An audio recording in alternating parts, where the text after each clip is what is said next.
other tools such as the non-tariff barriers portal.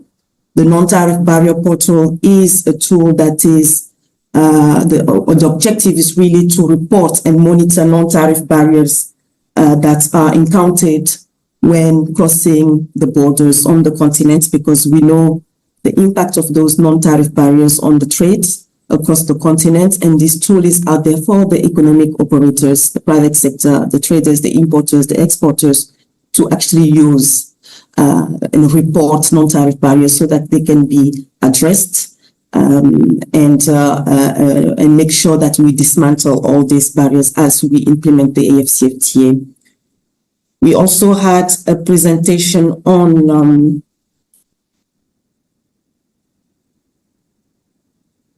we also, second, just so I make sure I've got all the information correct.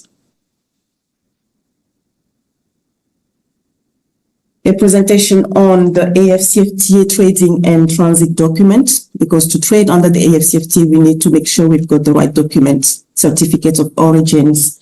And so that presentation looked at the transits, what we are doing to make sure that we fluidify trade across the borders.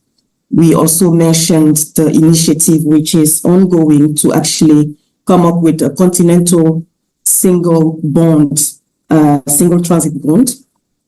We looked at also the e-tariff book. We took you step by step on how to access the e-tariff book. The e-tariff books provides all the tariffs lines for the product that are traded on the continent, looking at the schedules of tariffs that have been submitted by the various countries and the various regional economic communities. So these tools are available on our website, the AfCFTA website, and we hope that you will be able to make use of them and that it will help you in your daily activities. So this morning we are going to have another presentation on the operational tools. One of them is what we call the Africa Trade Gateway. The second presentation is going to look at the AfCFTA Hub. Then we will also present the provisions that's of the recently adopted protocols on digital trade and the protocols on the women and youth in trade. We will look at the national implementation committees. What are they? How can the private sector participate in the national implementation committees? And finally, we will try also to squeeze a presentation that we missed yesterday, which is the presentation on which I believe is on the technical barriers to trade, and looking at the norms and standards. Without further ado, I think because we have a lot to go through this morning, I would like to call upon the first speaker, which is Mr. Emeka Uzomba. He will introduce himself before he speaks, before he presents. And Mr. Emeka, if you are online, please switch on your camera, and the floor is yours. Thank you very much. Fantastic. Thank you, Cynthia, and good morning. Good morning, colleagues. Good morning, Africa. Good morning, businesses all over you are. I think it's morning in Accra, bright and early, and I believe it's still more than elsewhere in Africa. So it's a pleasure to join today in this series of webinars, the first edition of the series of webinars, to bring the AfCFTA agreement, and in fact, the AfCFTA itself to you, and to explain what it is, why was it set up, how has it operated, how do you get to benefit from it, how do you boost your market, at the end, what is an agreement if it doesn't benefit the businesses? Because this is a free trade agreement that set Africa as one market, and the exact reason of making Africa one market is for business like yourselves to take benefit of that one market. So the AfCFTA is all about scale. You need to boost your business. You need to improve your productivity.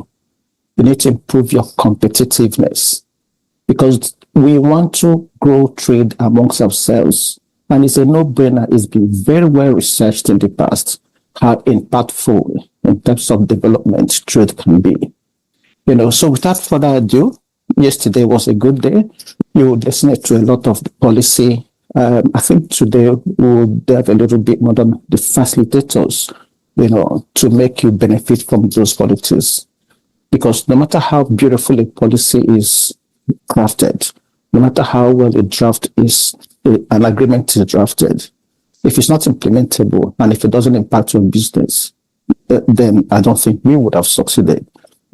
And we get into the same bind as other free trade associations elsewhere in the world, have faced, where they have been accused that they only work for the big countries and they only benefit the big corporations. Because when you make Africa one market and you can produce anywhere and compete anywhere, it is the big countries, it is the big corporate that immediately have the leverage to benefit, to set up very strong legal departments that can go around the whole countries in that free trade area and set up subsidiaries, and before you know it, they've overrun everybody else. So this is different. The intention is to make sure that nobody is left behind. The smallest of businesses, even the individuals. So that is it as initial opening remarks for me. Like Cynthia said, my name is Emeko Zomba, and I work for AfCFTA, but I've been deployed or seconded to the Secretariat. So I work full-time from the AfCFTA Secretariat in Accra, and I also double as a senior advisor to the Secretary General. So it's my pleasure to be here. Cynthia, I think I can share my screen. Now, if you don't mind, I'll switch off my video so I can share, and then let's get into the presentation for the day. 1 minute, please.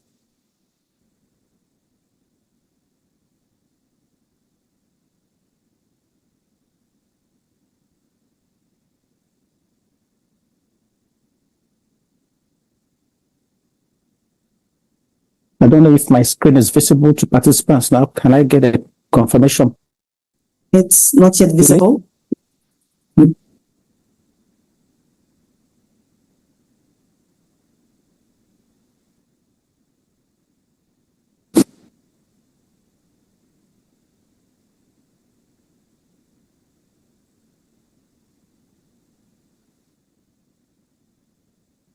Shared.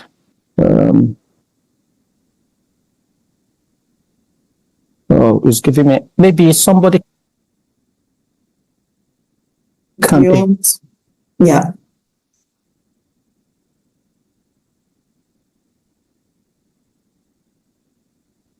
Have you stopped sharing?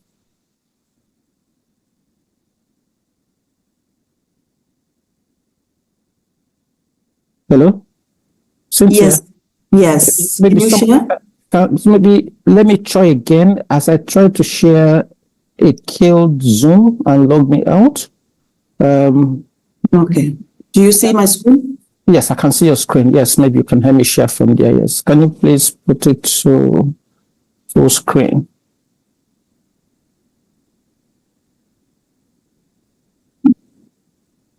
Top right. Up.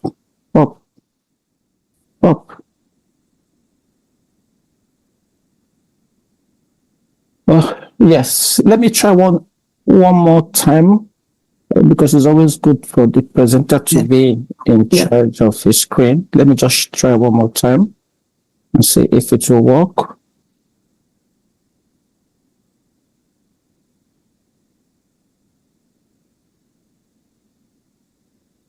Okay.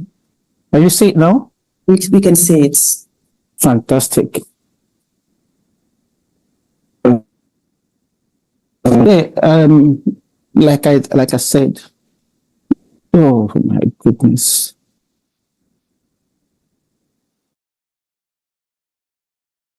Can you still see it? We see the first page, Mecca.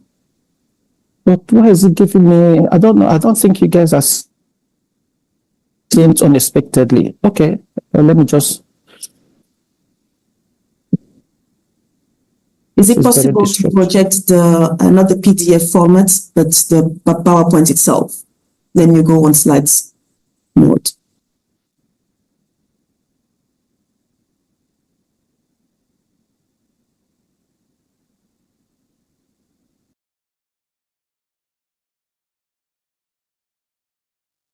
Let me try a PowerPoint version and see if it works. Maybe it's the PDF that's causing the disruption. 1 second, I'll try the PowerPoint version and see if that works.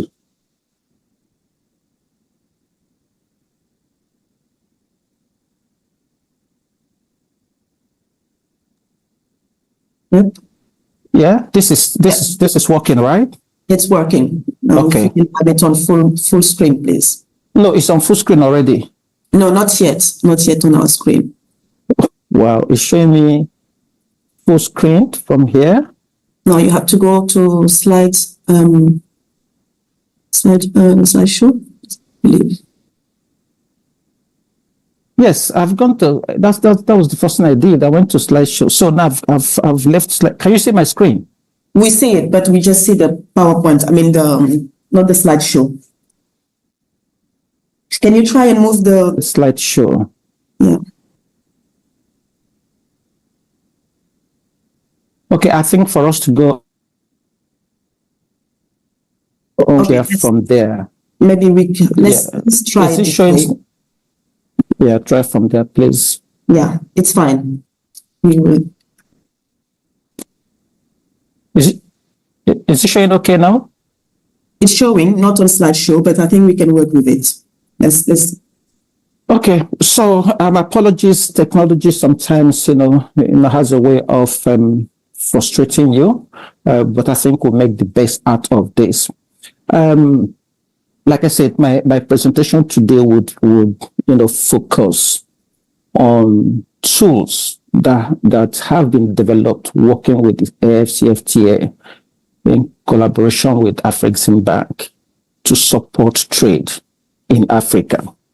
Africa is an extremely large continent, and if we must achieve the aspirations of the African Continental Free Trade Area to boost trade, to trade amongst ourselves, irrespective of where you're domiciled, it is impossible to achieve that if we have to do everything in that process in person. So the only way we can win this war is by digitizing as much of our transactions as possible. You cannot digitize the production of cassava, but you can digitize the trading of cassava. And this is a trading policy instrument. What we want to achieve is for your smile to be as broad as that of the gentleman, or even wider, that you can see on the screen. When you have Africa in your hands, working with your tablet, with your phone, with your laptop, from the comfort of your home, from your office, anywhere you are, but to conquer the market and trade and grow your market. So we will be looking at transforming Africa trade with you, and we want to do that working with the Africa Trade Gateway. Africa Trade Gateway is a digital concept, not so much a platform, because it is a platform of platforms where we try to digitize as much as possible the processes in achieving an enhanced intra-African trade.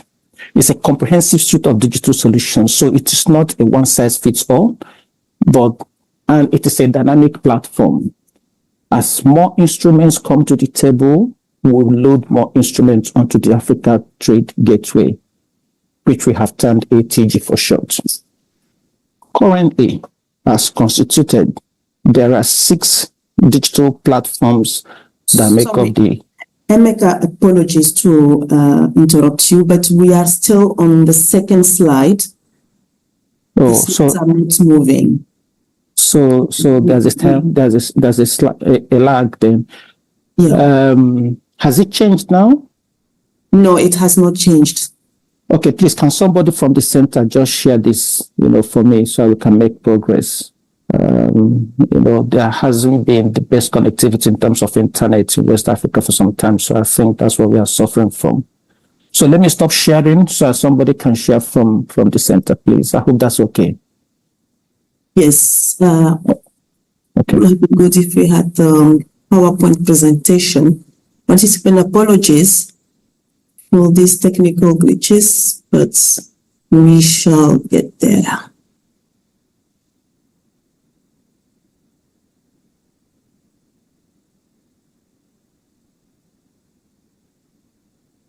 Okay, I think we can work with this. No, you can go up and make this full screen. Go all the way top to the top right. It does show full screen also on my end, but no. Click on the square top right, up a bit. Yes. No, because it's the PDF. But I think it's. Is it not better this time? Because at least it's. If you click on that, it will be larger. I believe it's better than before. So I think let's work with this, please. Okay. Yeah. All right. So go ahead. Next slide, please. Yes. This where I was. I was explaining that the Africa Trade Gateway today is comprised of 6 digital platforms. The first one, as you can see on the screen, is an e-commerce platform, which is called the Africa Trade Exchange, ATEX for short. ATEX in short is a digital marketplace where you're able to display your wares, where buyers come and look for wares to buy, both goods and services. The next one is a due diligence platform called the MANSA Digital Initiative, which is a platform that facilitates due diligence on customers, on potential customers, and also allows you to put yourself out there in the world so that people can know who you are and feel more comfortable dealing with you. The next is the trader, which is a coinage from trade and radar. So we want to put Africa in your radar as your area of focus where you can trade effectively. So we coined that word trader from trade and radar. Oh, this is beautiful. Yes, it's much larger now. Thank you very much. And then the next one is the digital supply chain finance solution, which we call the AfCFTA Trade Link. It frees up liquidity, makes you realize your liquidity if you are a supplier to a large corporate or to some of the aggregators we have in the continent. I know we discussed the ETCs, the export trading companies. If you are producing to sell to them, this is a very, very important tool because as you know, as businesses, when you supply, that's not when you get paid. Sometimes the credit days could be as long as 30 days, 60 days in some cases, or sometimes even longer. But this provides liquidity to you once you supply. And with that, considering the time value of money, you're able to produce more and you're able to trade more. And of course, we also have the Pan-African Payment and Settlement System, which is actually part of the Africa Trade Gateway. Even though it has become very popular now, that it has taken a life of its own, but it's actually one of the 6 platforms that are ready on the ATG. And we have the last one, the ATG Connect, which is an open source platform, that brings service providers, financiers, logistics providers, consultants, name it. So if you're a service provider and you want to also help facilitate trade in Africa, this is a platform for you to join, and provide your services to the larger Africa. It is based on, like I said, it's an open source platform, that aggregates services based on API connectivity. And you can immediately begin to offer your services. And if you're also looking for service providers, you can go there and select any service provider you need to, conclude your trade. So this is, a little bit more description of each of the 6. I have talked about this slide even before we get to this slide, but let's look at them. Let's take a minute or two and discuss just very high level summary. The ATEX, it enables transactions and lets you generate more. If you are a producer of cassava or for whatever, and you are selling just in your local geography, the likelihood of you growing your business is very small. But if you are able to put your wares on a platform where somebody as far as 1,000 kilometers can see you, it might just be that what you're producing is what he's looking for. But without this digital platform, you are not able to make that connection. So it enables digital display of your wares, enable digital sourcing if you are on the other demand side. So it speaks to both the supply and demand side, and there's also trade finance component enabled in it. So if you make that deal and you need financing, trade finance to effect the trade, you can also access trade finance on ATEX. It ensures security of your trade through escrow accounts. Just like letters of credit. Somebody establishes a letter of credit for you, and if it doesn't make good the trade as to specification, he doesn't get paid. So working with PAPs provide escrow account services.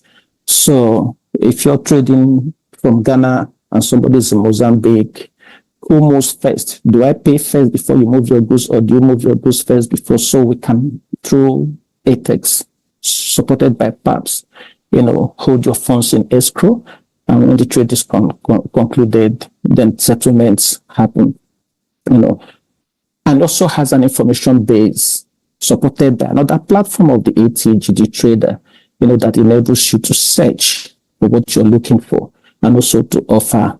The next one is MAMSA, like I mentioned initially. It's a due diligence platform. It gives you the peace of mind, that who you're dealing with is who, or, companies that they claim to be. And it takes away the burden of conducting individual KYCs and due diligence on potential counterparties. When you have dealt with a counterparty once, twice, you begin to trust each other. But when you want to grow your markets, there's always a first to everything. And that first can come from several countries at the same time. You don't want to travel from one country to 3, 4, 5 countries, spending money doing KYC. Even if you could travel, you might not even have the wherewithal on how to verify the identities of your counterparts. But MANSA does that to you. So MANSA pre-qualifies African counterparties, and you can rest assured with comfort of the certification on MANSA that if Mr. A says it's Mr. A and he lives in Lesotho, that he is actually Mr. A and he's registered and certified and verified as a business in Lesotho.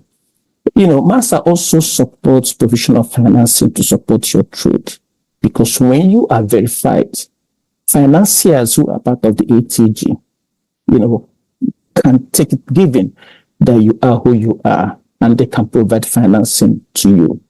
And again, it also supports advisory services on compliance status, because if you are not compliant based on your local regulation, MANSA will not certify you. Okay? So MANSA gives you the peace of mind and takes away the risk of impersonation, somebody claiming what he's not, and you losing your money or messing up your trade initiatives. Like I described, we have the trader, which is essentially a repository of information on everything you're looking for in Africa. So it has taken time to build a database of products and services that are available in Africa today. It's not exhaustive. The database is growing by the day. So we encourage businesses, participants here to also provide information on themselves. What are you producing? What services are you offering? Because the more, the merrier. As with any database, the more entries we have there, the more robust it is, and the more it will serve the purpose for which it was established, right? And a portion of the trader also provides excellent network capabilities. We will deal with that later. And you can choose what works for you. Like I said, this ATG is not a one-size-fits-all. You can take small, you can take light, you can say the full suit, You can sign on 5 users. You can decide to be the only person that will have access as the CEO. You play along around it, the way it suits you. And it has also a special component for large corporates. Because yes, we want to support SMEs, but we should also not take away our eyes from the fact that large businesses are also huge drivers of economies. They provide the environment for suppliers, which the SMEs feed into, and also generally support the economy. The next platform on the ATG is the Afreximbank Trade Gateway. Like I mentioned earlier, it's strictly a supply chain finance solution, that provides liquidity for traders, frees up your capacity, and enables you to do multiples of trade that you ordinarily probably wouldn't have been able to achieve if your monies, were tied down in deals you have. Because it's good to trade. It's also good to even trade more in multiples of what you have done initially. It's especially beneficial to the SMEs, because what it does is it takes the risk of the large corporate that is your buyer. So even though some appraisal is done on you to also profile your risk, but the emphasis is not so much on the SME. The risk being taken on the SME is that of performance risk, But if you are good in what you do, the credit risk is taken essentially on that of your buyer. So if you're a supplier to a big conglomerate, as long as the bank is comfortable with the credit risk of that conglomerate, and we're sure that when things are supplied to them, they pay when they say they'll pay, then the bank discounts that for you and provides that liquidity for you to do other things. And this imparts on the pricing, it imparts on the tenure, because it is matched to the credit days of the corporate. So it is not so much what you can, and there's hardly any collateral. If you have an invoice and it's for 30 days, the bank can give you funding for 30 days or for 35 days, when that the corporate will perform. So you benefit on improved rating, which impact on the price and other attributes of the loan. The next one is PAPS, which supports instant cross-border payments in local currency.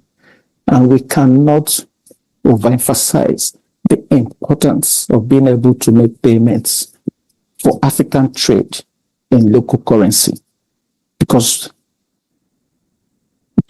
there's scarcity of foreign exchange basically everywhere in Africa, worsened by COVID, and economies are just beginning to recover. There are competing needs, medicine, fuels, and all that eat so much into the foreign exchange reserves, the little reserves the African countries have. Then you can imagine how difficult it is for a small business to issue cross-border payments if you have to, first of all, source foreign exchange to back it up. First of all, it's expensive, it's time-consuming, because you have to, first of all, go to your bank, set up an LC or some other payments mechanisms, put your money down as collateral. It's just a big headache. But by removing that burden of, first of all, sourcing foreign exchange and establishing a trade instrument that's based on foreign currency before you can do an intra-African trade just across the border from your country or even across multiple countries, you're trading with your brother, you're trading with your sister, and you're looking first for dollar. Okay, it doesn't all go well at all.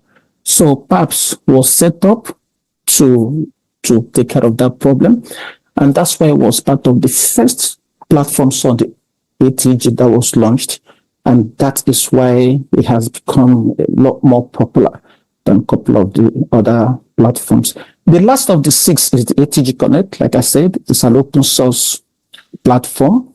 Wherever you're offering, you're welcome. But there's a very strict, onboarding process that you have to go through before you're onboarded as a service provider on the ATG Connect. Next slide, please.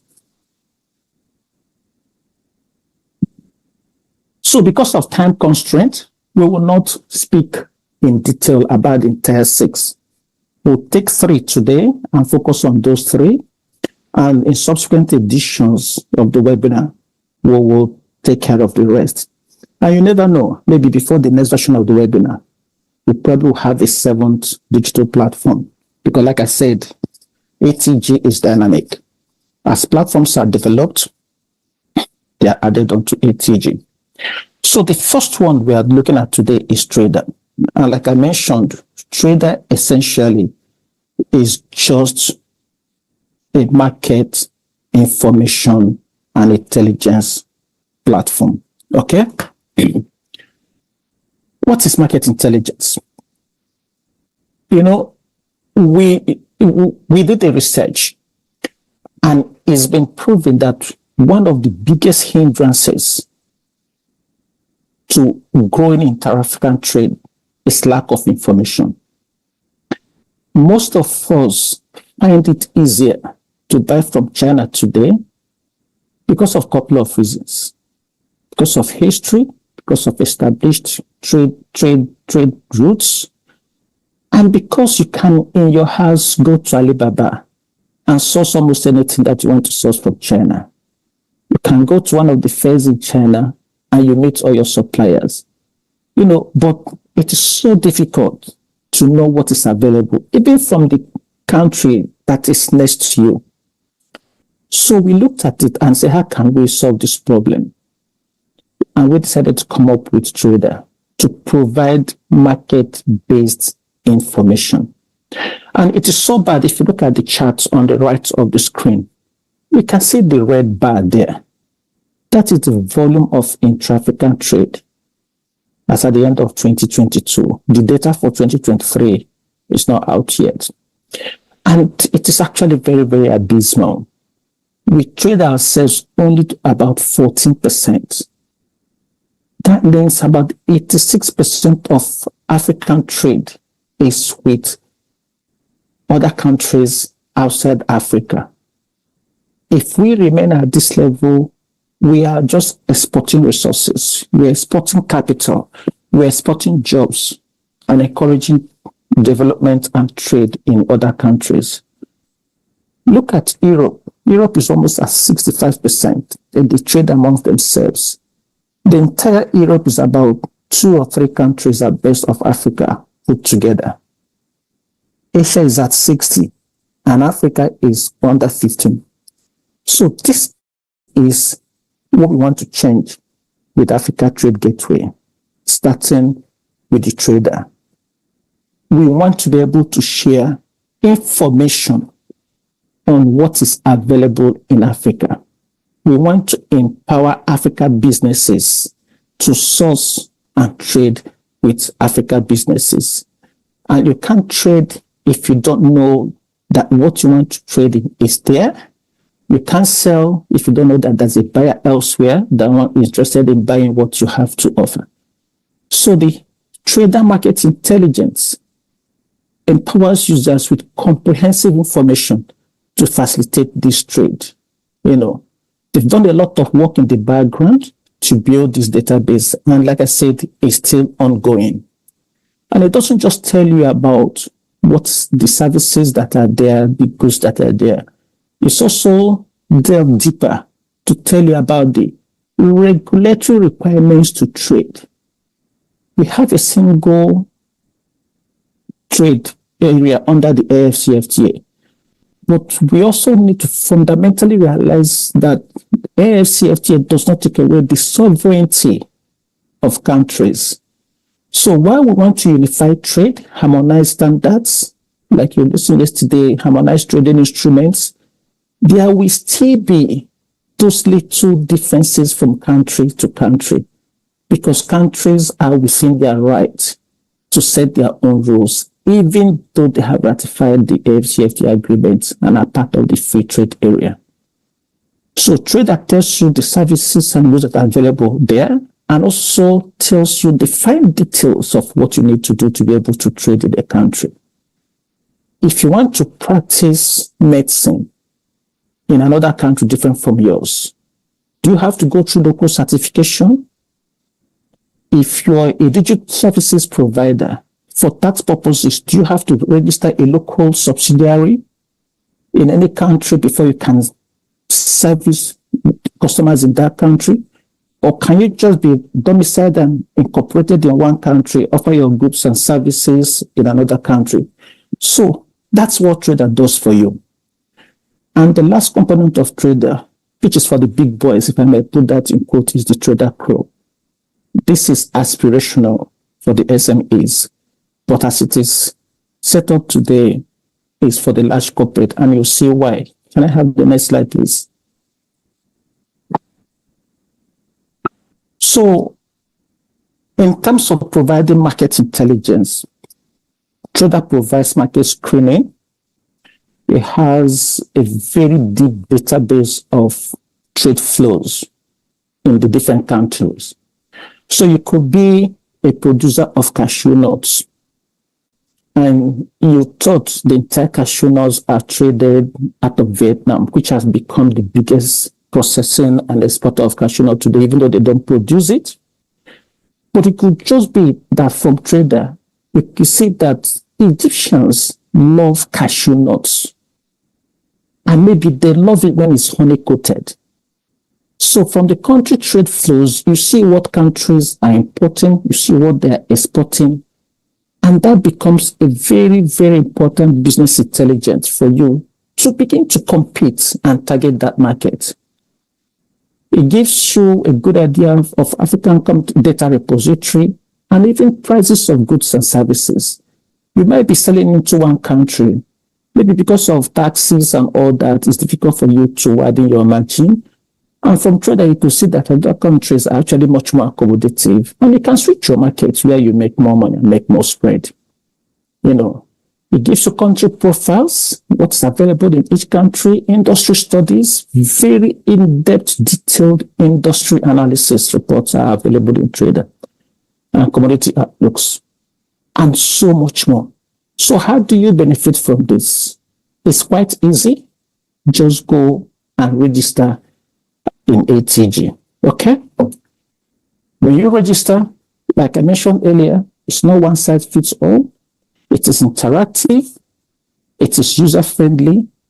You slice and dice to suit your purpose, and you access the information you need, and you're also able, very importantly, to provide your own information as well, to contribute to the database. Next slide, please. So I talked about Trader not just being about information of what's available in terms of goods and service, but also in terms of regulations. Because you could want to trade, but if you don't know what you need to do, then you run into hitches, which could translate to losses, which would incentivize further trade, and even probably impact your business to the extent that you might close down, all right? But if you are in the center of this chart and you have your products and services, working with ATG under the Trader regulations, you get to know the legislation in each country you want to trade in. You get to know the licenses you need to obtain to trade in that market, and also your counterparty, potential counterparty in that country.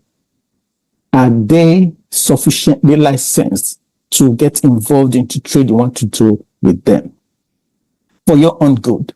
So you don't move your goods and you don't get paid, or you begin to get involved in whatever that is illegal. So in terms of permits, it's also very important. Shipping documents, tariffs, and these are just examples. It is not exhaustive. It varies from country to country, but this is just to give you an idea of the benefit, of using Trader to boost and power your aggressive approach to growing your business when you want to expand and begin to trade intra-Africa. Next slide, please. This is just a recap, which is maybe for your reference, but we have already talked about the benefits. The last aspect of trader is the trader club. Like I said, it's big boys club in quotes. But I just thought I should highlight it so that you can also begin to look to benefit, because if you don't have the goal, if you don't set your goals, nothing measured, nothing achieved.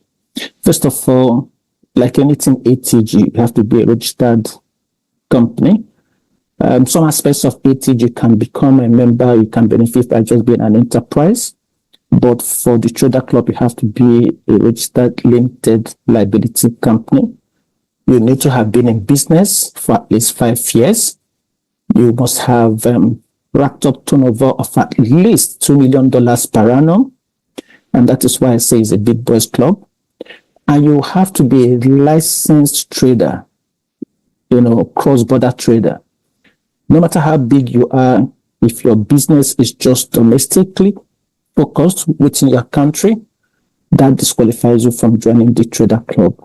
You have to be an active intra-Africa focused business for you to join the trader club. And you have to have all the required licenses and authorizations, current for you to also join this club. The benefits are as many as what we have discussed for other aspects of trader. But because it's like a club, you become a member of a network of like businesses. You can begin to drive business advocacy to the trader club.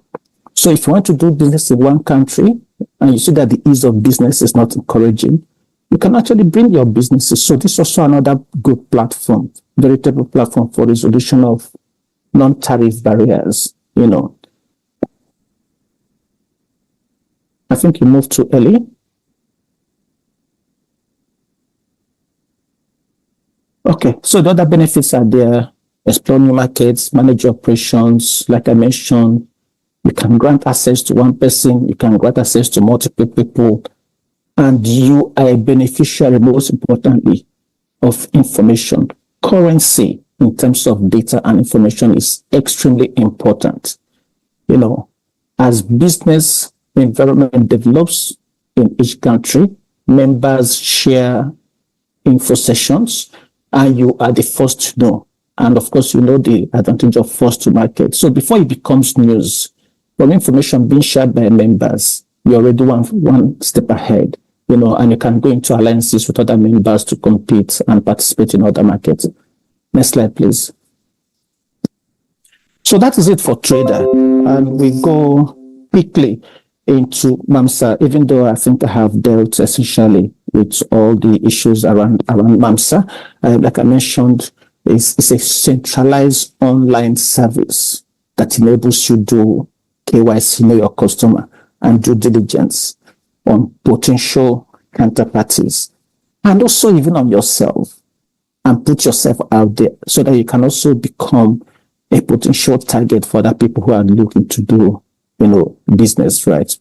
The platform targets financial institutions. A lot of banks in Africa today they have lean departments, that compliance department, because many of them are now increasingly outsourcing their due diligence functions to MAMSA, especially for their SME lending functions, because it costs money to do KYC and due diligence on SMEs. How many SMEs will go and verify their addresses to confirm their identity so a lot of that now, many financial institutions are outsourcing that to MAMSA and basing their decisions on MAMSA certification. But one key thing about MAMSA is that when you are pre-qualified, it issues you what is called the African Entity Identifier, AEI. Once you have that number, it is a certificate of pre-qualification by MAMSA. Today, in most financial institutions, you can't access any of their services if you don't provide your AEI. AfCFTA Bank certainly for one, and all the facilities AfCFTA Bank provide to financial institutions for onward lending to SMEs. As you know, AfCFTA Bank has only 6 locations, headquarters in Egypt, and 5 regional offices it's impossible for you to deal with SMEs on a direct basis. So a lot of the bank's intervention are through financial institutions across the continent. And today, the bank has relationship with almost 500 banks across the continent that it provides liquidity to support SMEs. So a lot of the borrowings you do from your local bank are actually supported and provided by Afrexim Bank. If you don't have the Mansa AI today, it's difficult to access those supporting financial services. Next slide, please.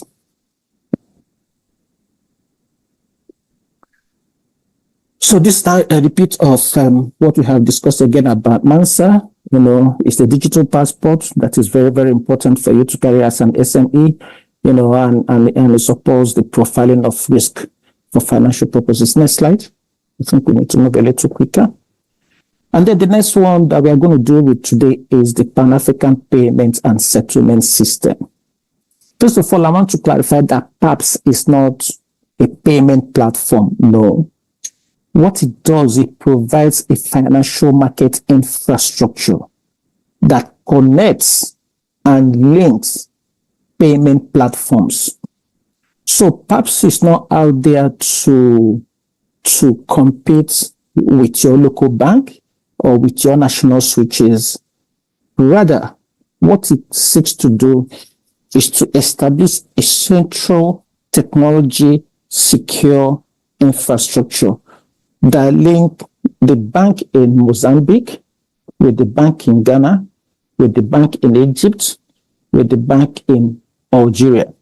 So if you are in Algeria and you can make payment to every bank and every customer in Algeria through the national link, which most countries have today. For instance, in Ghana, where our secretariat is, or in Nigeria, on your phone, you can pay to anybody instantly on your phone because of the national switch that's called Nigerian Interbank Settlement System, NIPS. So now that NIPS is a part of PAPS, and the Ghana switching system is also a part of PAPS.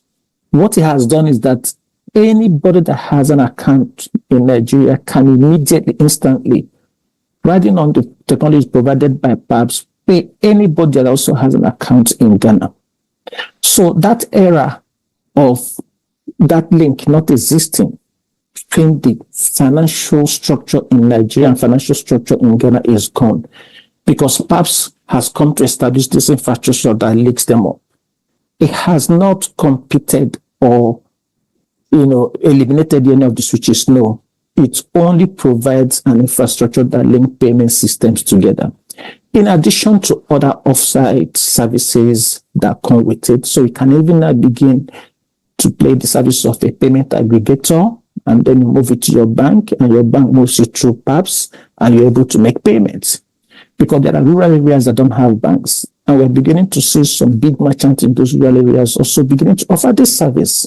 In addition to what they do, maybe they sell fuel or they are commodity dealers, and they have built some respect and reputation over the years, and people begin to trust them. So they're almost now beginning to act as banks. But because they have access to banks, which some of the rural dwellers don't have, they're able to now initiate payments for the local dwellers through their own banks. So we have now seen a lot of spin-off in other services, financial services, developing around bank PAPS, in addition to its main objective of linking payment structures around the continent together. Okay, so PAPS started initially riding on the settlement obligation of central banks, but after a year or two, we saw that most of the central banks are constrained because of what I had mentioned before, paucity of foreign reserves to open up their systems to interbank trade settlements. So last year, PAPS went to an agreement with 5 largest banks in Africa who have deep pockets, very robust balance sheets, and have businesses that trade internationally, that have sizable foreign currency deposits of their own, different from national reserves. So PAPS went into business with those banks to provide settlement services as well.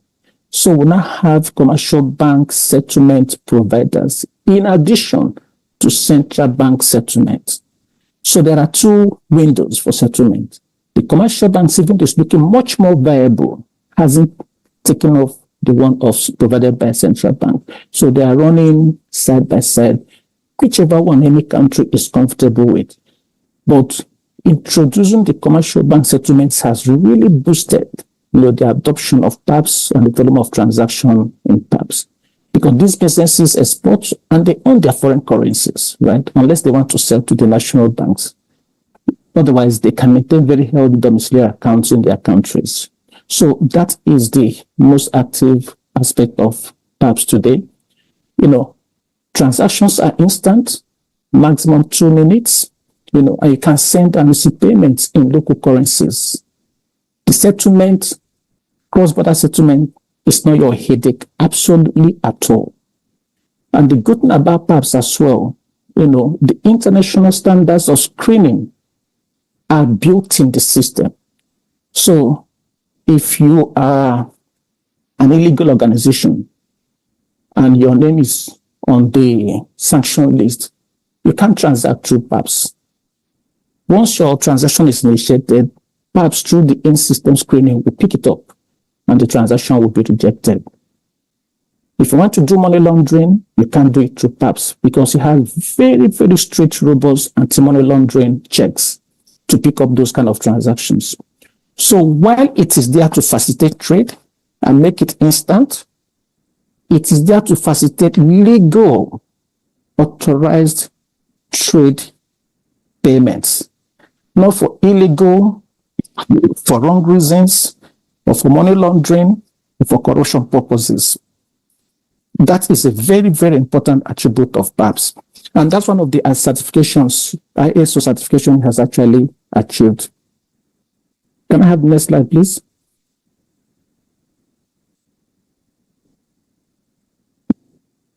And why was PAP set up in the first place? We've talked about it.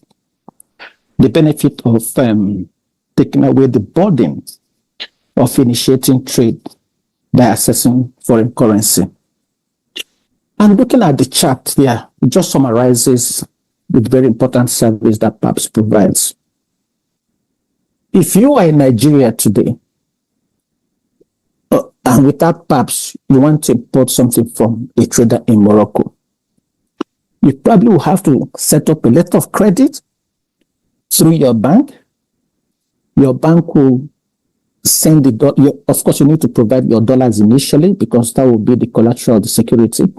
Unless you have a credit facility, the bank will provide you credit facility and provide the dollar, or maybe use cross trading line from their correspondent bank. The funds and the LC is sent to the correspondent bank in New York, probably. You'll be in luck if the beneficiary's bank in Morocco also has the same correspondent bank in New York.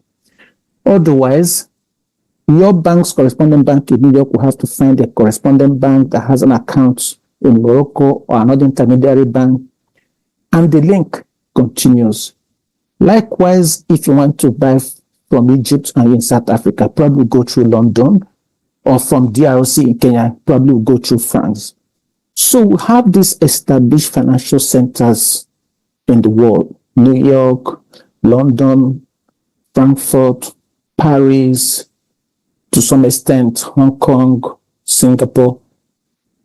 And you are trading amongst yourself in Africa. You first of all have to go look for dollar to initiate trade. You move capital out of the continent. It stays 4, 5, 6 days or longer, depending on the number of banks in the chain. The money eventually comes back, is converted back to local currency and paid to the supplier. It just wasn't working. It was too disintegrated and fragmented to support the aspirations of the free trade area. For AfCFTA to succeed, we just needed an integrated continent-wide payment infrastructure. And that was why PAPs was one of the first supporting tools to establish the attainment of the objective of the AfCFTA. Like I said, this process of establishing the LC and paying the supplier can take as long as sometimes 2 weeks. Some countries will have to print the LC physically and go and deliver it physically, even though some have digitized it. So it was just too time consuming. And as many banks as there are in the chain, there is no free lunch. Everybody is offering service and taking charge for each service. And it was costing the continent about $5 billion. $5 billion in terms of fees and charges to facilitate trade. You are a business person. You have your resources just to make payment for a business you want to transact with your brotherly company. You were moving $5 billion out of the continent on an annual basis. And sometimes if you look at the headache in making that payment, you just say, what the hell? Let me go and buy from China. I'll use open accounts. You go and buy dollar in the black markets and you transfer to the guy in China and he sends it to you. So it was a big disincentive for trade. And it became so necessary that PAPS was set up to reduce the dependence on foreign currencies, to initiate intra-African trade. And again, it reduces your cost of production. Because remember, time value of money. If you need to find value to initiate a trade that you haven't even received, you do the LC, it takes 1 week, 2 weeks to pay the supplier. The supplier then ships, it takes long again before it gets to you. You're tying down so much liquidity that wasn't necessary. But if you could pay when the goods move, you free up a lot and you're able to do so much more. And like I said, it also provides a very strong basis of checks and allows data accretion. So you have stronger data-driven oversight that enable the central bank to also have efficient data of intra-African trade. Because another discussion, not for today, is that we don't trade enough. Yes, we saw the chart was about just 15%. But there's a school of thought that believe that we actually do trade much, much more than is being captured. Because there's a lot of trade that happen across border. People just carry the cash in their pockets. Cross, pay, transact, come back. It's not captured. But with PAPS, why would you want to carry physical cash, take the risk and everything, if you can just walk into your bank and pay local currency? So a lot of more trade will be brought into the formal sector and will have stronger and much more reliable and will be much better equipped to evaluate intra-African trade. How does PAPS work? The schematic diagram here just shows that it looks complicated but actually simple. You go to your local bank and initiate the request that you want to make a payment. You provide the beneficiary details of the supplier in the other country.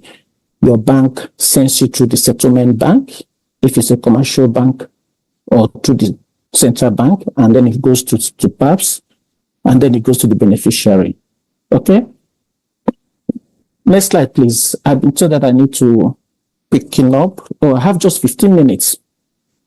So we've discussed the benefit of PAPS. It's a no-brainer. I think it's been very, very well received. The pickup now much more aggressive than we had seen in the previous 2 years of PAPS because of what I described about settlement and foreign currency reserves and all that. Next slide. And the network is growing today. If I present this again tomorrow, this would have changed. Today we have close to 120 commercial banks that are members, and we have 13 central banks that are also members. We have 10 switches, and we have some strategic partners as well who have joined PAPS. And some of them, like the Association of African Stock Exchange. So you are able to now buy shares and stock of companies in any other African country and pay and settle through PAPS. So PAPS now is not just only about trading goods or trading. You can also now transact in trading services, buy shares. You can buy planes on PAPS. You can really basically pay for anything as long as from one country to the other. Next slide.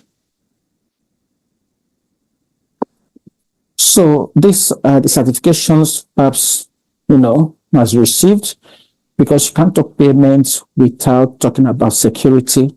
without talking about the settlement finality. So it is so important that you don't just set up facility to promote local currency payments, but you also have to make sure it is secure. Otherwise, you are just making lunch for fraudsters. Next slide, please. So that is it for ATG. How do you get onto ATG? It is simple. You subscribe to ATG. Trader and Mansa are subscription-based, but perhaps obviously is service-based. When you transact, you pay. If you don't transact, you don't pay. But even for the Trader and Mansa, there are different packages that suit your pocket, that suit your purpose. If you are a partnership, a two-man partnership SME, you don't need the package. A business that has 100 employees, would require. Next slide, please. And that is the link to join ATG, www.atg.africa. I will encourage you to visit it for more information. And if you have any queries, you can also write to the email address of the help desk at Afreximbank to assist you with any queries. So that will be my presentation today on ATG, but I understand that yesterday there are a couple of questions around the adjustment fund. Cynthia, 2 more minutes around the adjustment fund and also the fund for export developing Africa. So I thought I should take 1 or 2 minutes to speak on them and hopefully answer your questions. But if there are more questions, we can take it through during the Q&A. So can I have the next slide, please, so I can quickly run through the AfCFTA adjustment fund? Yes. 1 second, please. I think I've got... Oh, please, okay. you talk through it. Maybe, This is the last one. Yes. You're projecting the initial slide. Okay, please start talking through it. We will hear the slides, Okay. So, one of the basic tenets of this agreement, the African Continental Free Trade Area, is to make Africa one market. And if you are in Ghana, you're producing Accra and you want to sell in Kumasi, because it's one country, you don't pay duty. So if Africa is one market, you can't produce in Ghana. Now you want to sell in South Africa and you're expected to pay duty. Because, that just goes counter to the concept of one free, a free trade area. All right. So the African Union, in their decision to make Africa one free area, decided to also abrogate custom duties and tariffs. But what has happened is that Africa is hugely import dependent. And when you import, you pay these custom duties. So over the years, custom duties and tariffs had become a huge and significant source of financing for many governments in Africa. So you can't be pushing the free trade area, AfCFTA, on one hand, and you're asking the member countries to now go broke by not charging duties because you want to incentivize intra-Africa trade.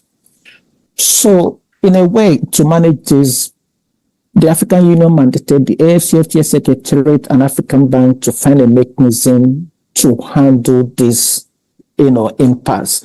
And that was how the AfCFTA Adjustment Fund came about. The Adjustment Fund essentially was to compensate for initial disruptions in the financial positions of member countries, to compensate for the lost duties by signing on and implementing the AfCFTA. But as the development went on, it became important that we also incorporate other services under the AfCFTA Adjustment Fund. So more than compensation for lost tariffs in terms of import duties, the Adjustment Fund also now plays a very strong developmental role. So we created 2 other sub-funds. So now the Adjustment Fund has 3 funds. The base fund that essentially for the governments that compensate for lost tariffs, the general fund that would support the development of trade enabling infrastructure. Because for you to trade, you need to also hugely develop Africa. We need to build more ports. We need to build more roads that connect the continent. We need to build more airports. We need to develop our customs. We need to digitize the customs because they are the key in implementing this agreement. There's so much to do to enable intra-African trade. And a lot of those things are developmental infrastructure. If you fund them through commercial type loans, they become very expensive. That so you break the countries, and if you must charge for them for users to pay, then the cost of service will become very high. So the general fund instead will focus on provision of concessionary loans and grants to support development of trade enabling infrastructure. And then the third sub-fund is the credit fund, which will be purely run on a commercial basis to support businesses scale their productive capacity in order to, compete and produce more to trade in the entire continent. So if your market is one country and you have markets in 5 countries, you definitely need to produce more. And if you want to produce more, you need to invest in more productive capacity. And that is what the credit fund will do for you. So today, the AfCFTA Adjustment Fund has these 3 funds, right? Initially, there have been so many estimates of how much of those losses will be for the compensation. UNCTAD had projected it will be between 3.2 and 4.1 billion, UNECA about 1.9 billion, and the IMF had projected between 1 and 5% of GDP, depending on the level of development of the countries. But what we did in the Secretariat is also to now, commission an empirical-based study based on the commitment you had yesterday about which of the groups that will make that initial 90% reduction in duty. And taking the linear reduction in duty, we did a complete study. And it was found that actually the initial projections of these losses, the reality is not, the losses will not be as hugely as previously estimated because those were estimates. But this latest study is based on real data as committed by the countries to reduce customs. So it comes to about $560 million actually instead of the billions we had had before. Okay. So the adjustment fund would help compensate for this over the number of years of reduction in tariffs, and it will die off because it's not an evergreen fund. At some point, the countries will should have to recalibrate their economies to also become competitive and not continue to rely on compensation for lost tariffs. All right. And then, like I mentioned, it will support the creation of regional value chains, boost industrialization, retooling, reskilling for the private sector and all that. AfCFTA has been appointed as the fund manager, which is executing through its subsidiary FEDA, which I'll talk about in a second. And AfCFTA has provided $1 billion for the credit fund as a take-off funding for the credit fund. And it's welcoming other banks like itself and other financiers to also contribute to that fund. We hope that very soon we'll have other contributors come to the table as well. And in addition to the $1 billion for the credit fund, the bank has also provided $10 million grant to support the takeoff of the base fund. Cynthia, can I have the next slide?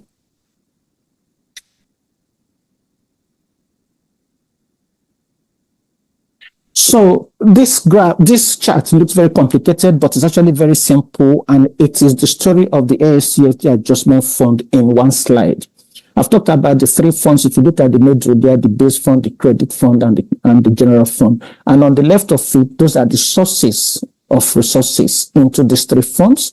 And on the right, those will be the outlets or uses of funds, mobilized into these 3 funds. You can see that the SMEs are clearly there under the credit fund. The SMEs may not be able to access the credit fund individually because of their size, but banks, other financiers will be able to get support from the adjustment fund that eventually trickle down to the SMEs. Next slide, please, so that I can close. I have just 1 more minute. And I want to talk about the Fund for Export Development, FEDA. This is a wholly owned subsidiary of AfCFTA. There are different banks that have different mandates and different objectives, in the continuum of financing support for businesses, in any environment. AfCFTA is a developmental bank. AfCFTA mandate does not allow you to take equity as a bank. So no matter how beautiful or how impressive your business is, AfCFTA unfortunately cannot provide you equity. And that's why AfCFTA does not finance greenfields. It focuses on brownfield businesses.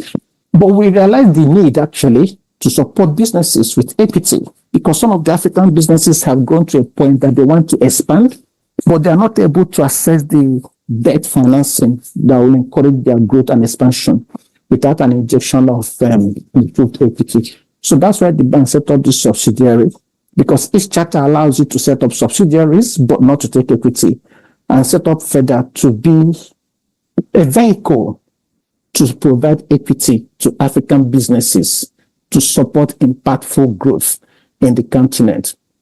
Okay, so FEDA is a subsidiary of the bank that provides equity to African businesses. All right, and the intention is to support businesses, that are into export development, that will create trade infrastructure that will enable the deepening and development of Africa, to support more localized value addition to our resources and encourage more growth.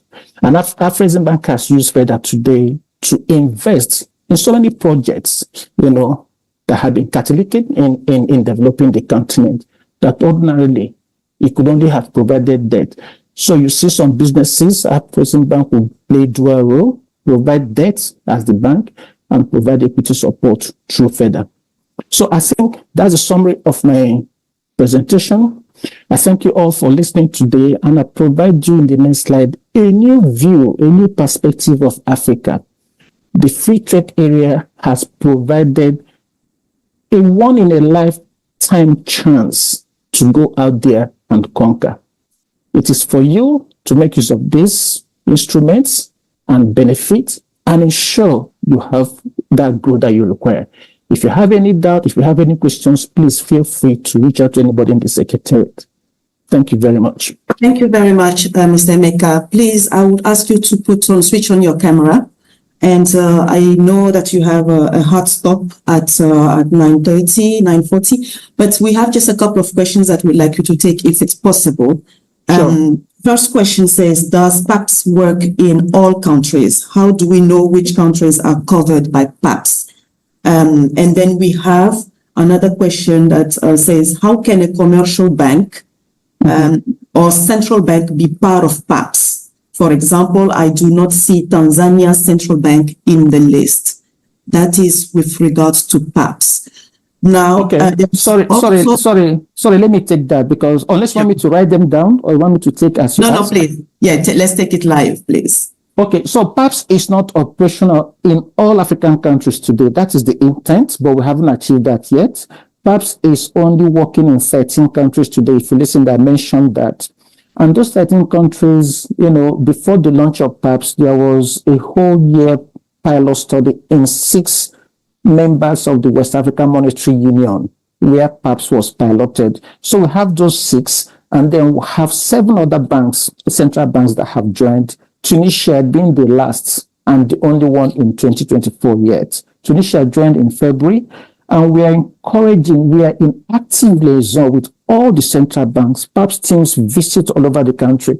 A lot more will join, but many are in the process of being onboarded. So before you can join, even as a central bank, your system will have to be compatible to the PAPS system. Your system has to, support the level of security that is required to be on PAPS, right? So we have a lot of interest. Before the end of the year, we think we would have gotten to about a minimum of 35, but so many are in that process of onboarding. In fact, some have their systems being upgraded and funded by PAPS, because we want many more countries to support. But what has happened that most countries don't have that state-of-the-art system to support PAPS. So that's one category. Another category is countries that are not convinced yet, who believe that their countries are import dependent, that if they join PAPS and open up their financial systems to PAPS, they will have huge devaluation of their currencies. because they will all be paying and paying and paying and not receiving or not receiving, So those are the categories of countries that haven't joined passport. Today, there are just 13 countries. If you want to know the names, I can call them out. The initial six that had the pilots were Ghana, Guinea, Liberia, Nigeria, Sierra Leone, and the Gambia. Like I said, these were the 6 members of the African Monetary Union. And subsequent to the launch of PAPS, we have had Djibouti, Kenya, Malawi, Rwanda, Zambia, Zimbabwe, and lately Tunisia joined PAPS as well.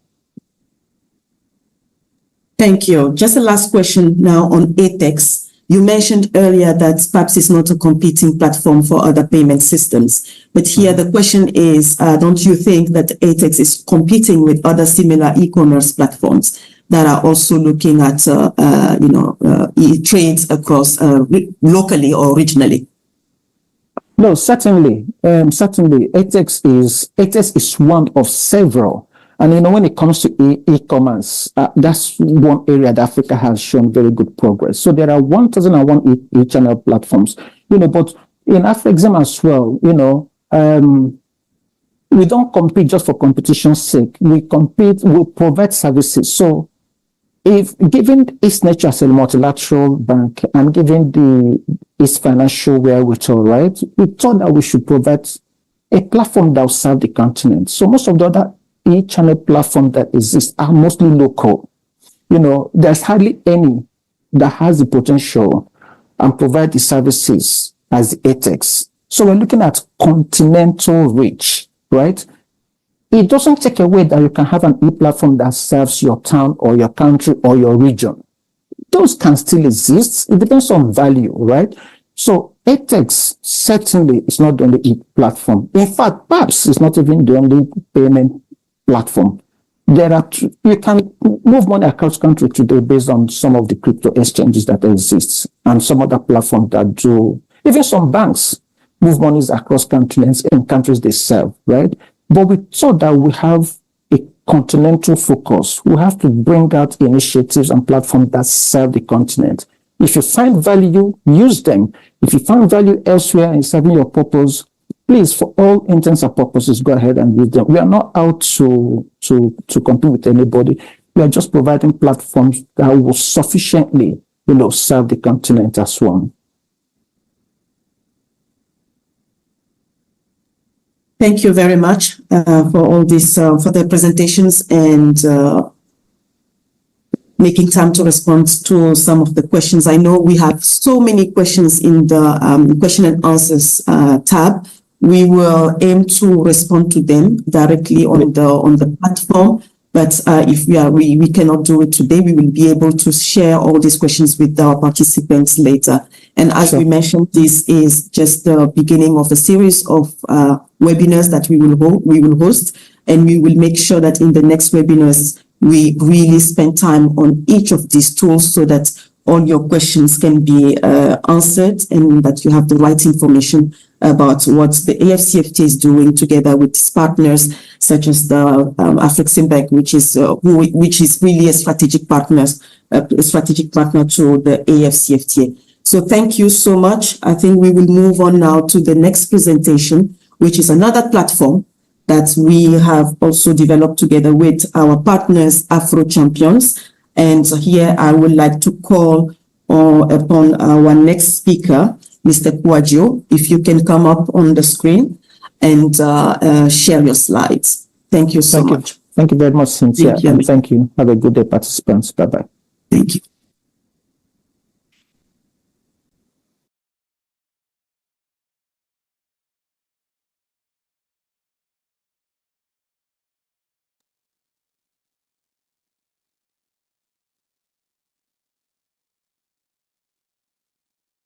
Mr. Kwajo?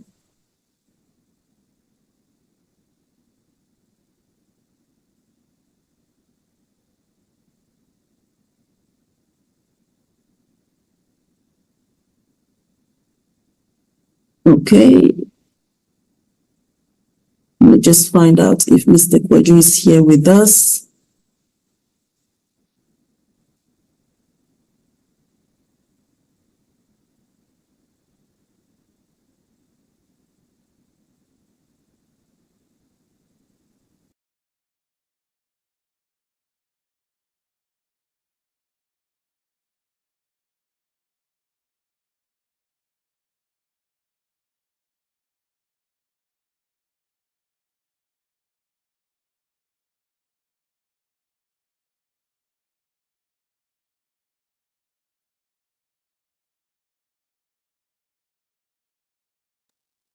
Apologies, it looks like Mr. Kwajo is having some issues with, apparently he's just lost electricity.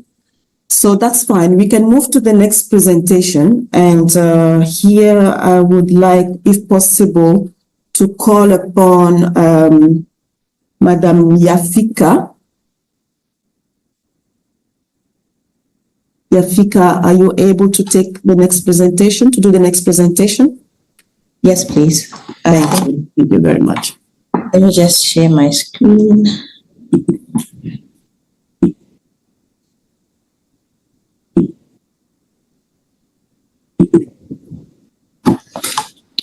Good morning, everyone. Good afternoon for everyone else on the other side of Africa. My name is Yafika Chitanda.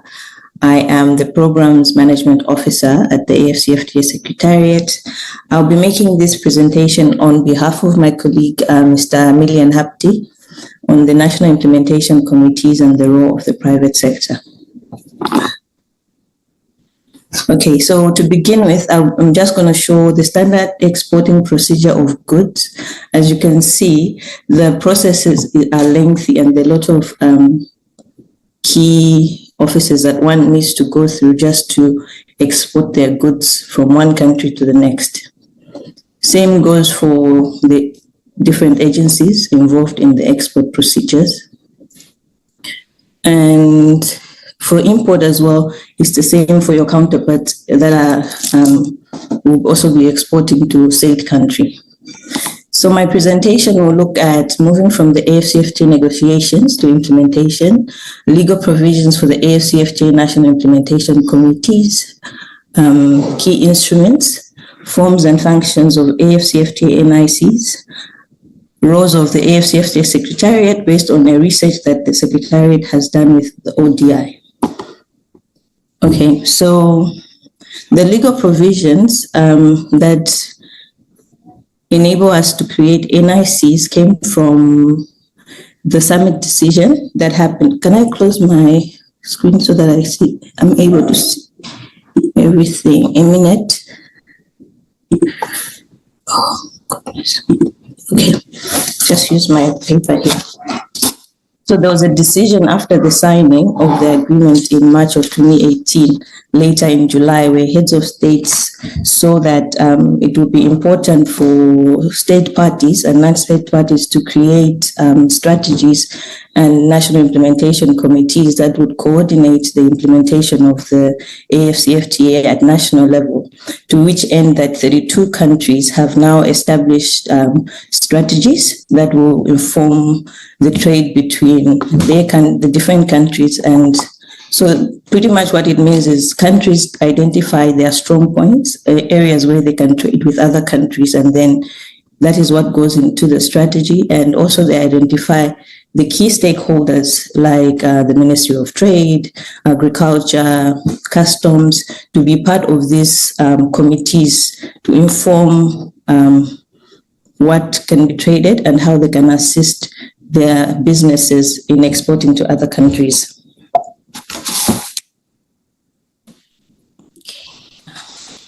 So why NICs? As I said, it was important that at national level, countries come up with committees that are dedicated to the AfCFTA implementation. Also because that countries have other trade commitments that they have to keep up with. So the national AfCFTA committees would focus on AfCFTA implementation and also to make sure that it's at the fore of the country, and also to be incorporated in the national development strategies at national level.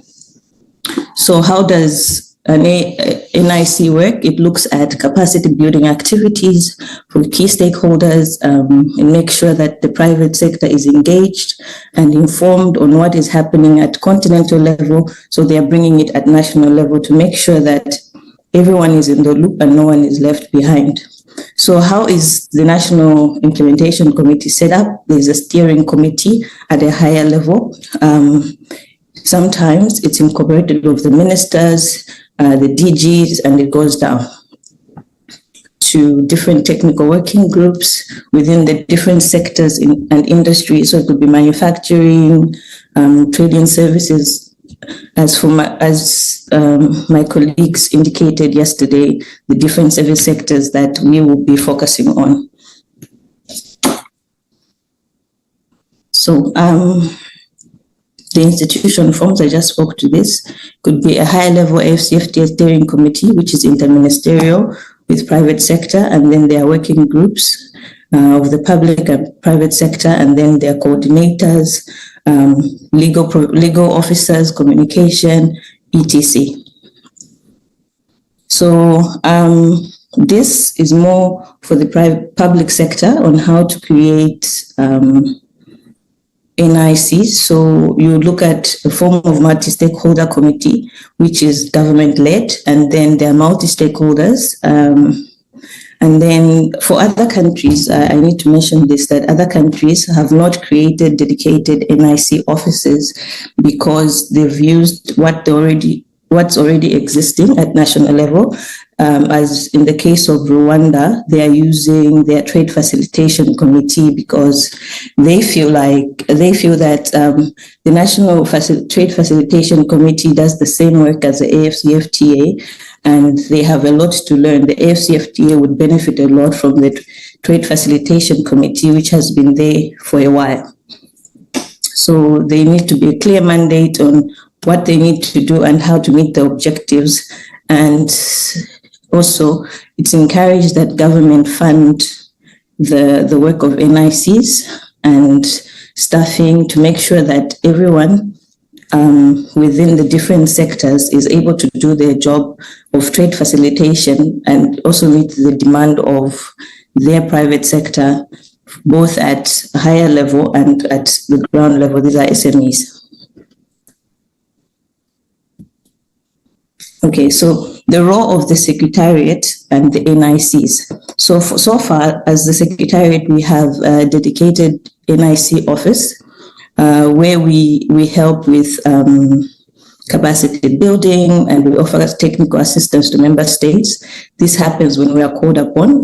For instance, in the past few months, we've been to Uganda and Rwanda, where we offer technical assistance to the private and public sector on the requirements to trade under the AfCFTA and what they need to get certificates of origin and the like.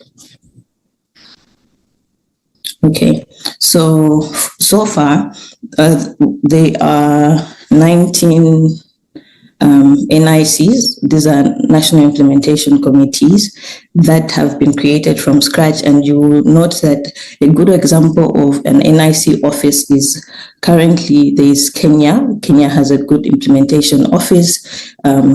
In Ghana as well, where you have seen that the implementation office has also assisted the country into joining the GTI, and also trade expeditions that they have done in Kenya and Uganda, and they've opened other offices in these countries also to facilitate trade between Ghana and Uganda, Kenya and Tanzania. This map also just outlines the 32 countries that have created their national implementation strategies and the RICS as well. So ECOWAS, EAC, ECAS, and IGAD are either in the process of creating their implementation strategies or have already started utilizing the strategy. The other importance of the NIC office is that through the focal persons that have been identified by the different countries, they would help facilitate guided trade processes. And by this, I mean, if the Secretariat goes to a country, they use these offices to bring together the private sector and companies that are ready to trade under the AfCFTA, where they are capacitated or they are informed of what they need to do in preparation for GTI. So here is just a brief overview of what the Secretariat is planning to do in order to facilitate the the creation of implementation committees across the continent, which is currently we are helping implementation committees draft their TORs and action plan, and to make sure that they have the right things in order for the system to be sustainable. And also with this, we've been able to do peer-to-peer learning where NICs, for instance, like when we were in Uganda, we took our colleagues from the NCO here in Ghana to inform the Uganda NIC on how they created their NIC and what they've learned and how Uganda can use those tools that they've used to create their own. And also we've encouraged that the NICs at national level aggressively create awareness around the AfCFTA and how they can join initiatives like the GTI.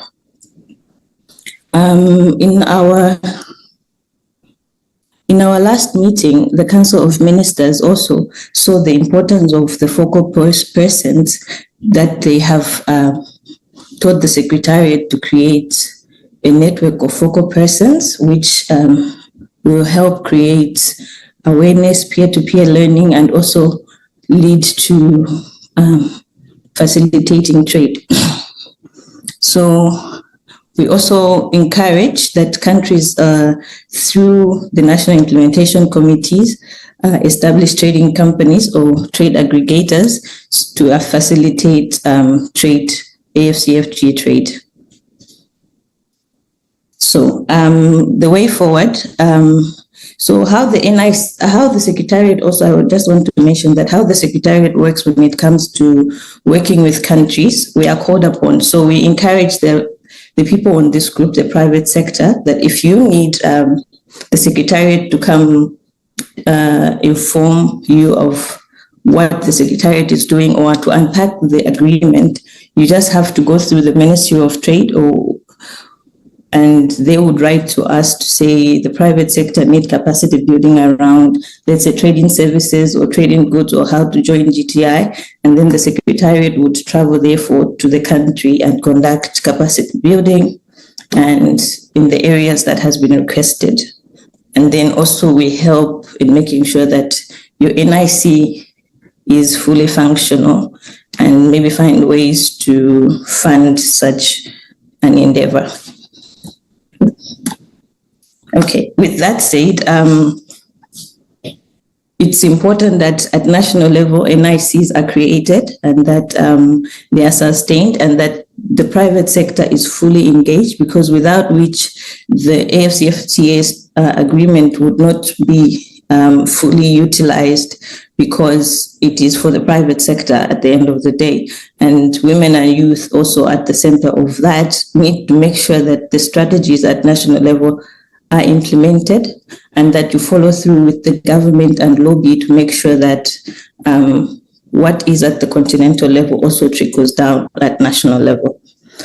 And at the end of it all, the AfCFTA agreement, for it to be functional, is the work of the NIC to facilitate the trade at different levels and inform all key stakeholders within the framework. So if you need information regarding the NICs, I am available, but I also want to go back to the first slide where the coordinator's email is. So if you need anything with regards to that, you can write to us and then we'll connect you with the right office and also make sure that you meet the coordinator at national level to help you with what you need. Thank you. Thank you very much, Yafika. Thank you for the presentation. And I think why we felt it was very important to talk about the national implementation committees, because as you can see, the national implementation committees are the AfCFTA, is the AfCFTA office at country level.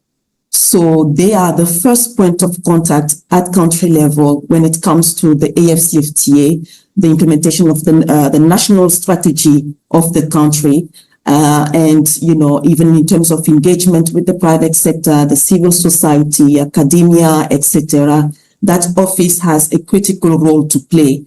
And from the map that was presented, you can see that at the moment, we only have around 16 national implementation committees, but the AfCFTA Secretariat is working very closely with the government to make sure that each country, first of all, develop its strategy for the implementation of the AfCFTA and has some sort of structure that can play the role of the National Implementation Committee in terms of being the relay of information on the ground. And therefore, we really would like to encourage, the private sector, the various stakeholders to work closely with the focal points on the ground. Yes, the Ministry of Trade is normally the technical ministry when it comes to the AfCFTA, but that committee is central in terms of sharing information, sensitizing at local level the various stakeholders, and making sure that trade happens, actually, that the private sector in the countries actually have opportunities to participate also in the guided trade initiative. In fact, it is one of the requirements of participating in a guided trade initiative. One of the requirements is to have a structure like the AfCFTA National Implementation Committee in place. So for us, we felt it was very important for our stakeholders, for people to know that this is a structure that is part of the AfCFTA architecture. And so thank you again, Yafika, for the great presentation. At this moment, I will suggest that we take a 5-minute break and then come back to listen to 2 presentations which we think are very important. Those presentations are going to address the 2 protocols that have been adopted in February, 2 protocols that are key to the implementation of the AfCFTA, especially in terms of inclusivity, because as one of my colleagues said earlier, we want this AfCFTA to work for everybody. And when we look at the private sector makeup, we know that it's really constituted of women and youth entrepreneurs, businesses, the informal sector. And so the AfCFTA agreement has in the AfCFTA agreement, we have embedded a protocol on the women and youth in trade. And that is going to be the next presentation straight after the break. And the second one will look at digital trade. We know also that the digital is today an enabler of trade. This is an area where the continent can really leapfrog. And so it's important, and we are very proud that today we have been able to actually, adopt a continental framework that will look at how digital trade will operate on the continent.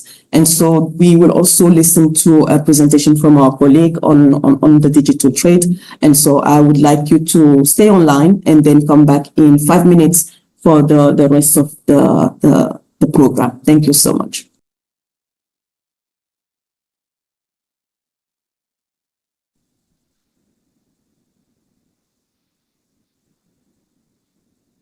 Countries or regions achieve dynamic comparative advantage in exporting by first trading amongst themselves. It's when they trade among themselves, they gain knowledge, they gain information about how to export, they then create more efficient value chains among themselves. Then they are able to export and compete more effectively globally. So Intra-African Trade Fair is helping us to break the difficulties that colonialism imposed on Africa. Africa with its vast natural resources, youthful population, and diverse culture holds remarkable potential. Yet, for far too long, our economies have been reliant on external markets, depriving us of the opportunity to trade and benefit from the wealth that lies within our borders. The time for change has come, and it is now. As African Union, we are in full support of the process of developing the inter-African trade fair. It's a source of information. It's a source of business-to-business transaction. And in the process, it's a source of growth and development for the African economy. It is, of course, a platform that millions and millions of Africans look forward to. Small, medium enterprises, entrepreneurs, artists, all segments of Africa's economy participate in the trade fair. And so it is critical that every African who wishes to participate must have the opportunity to do so.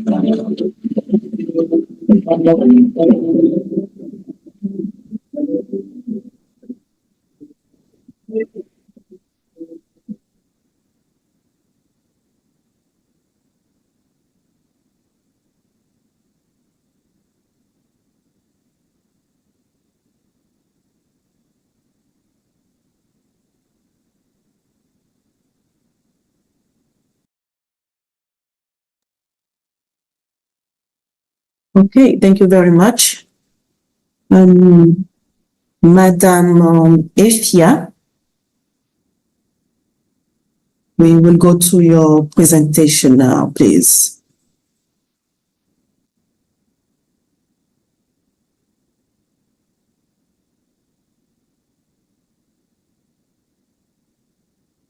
Sorry, Cynthia, I didn't hear. Morning. Yes, Morning.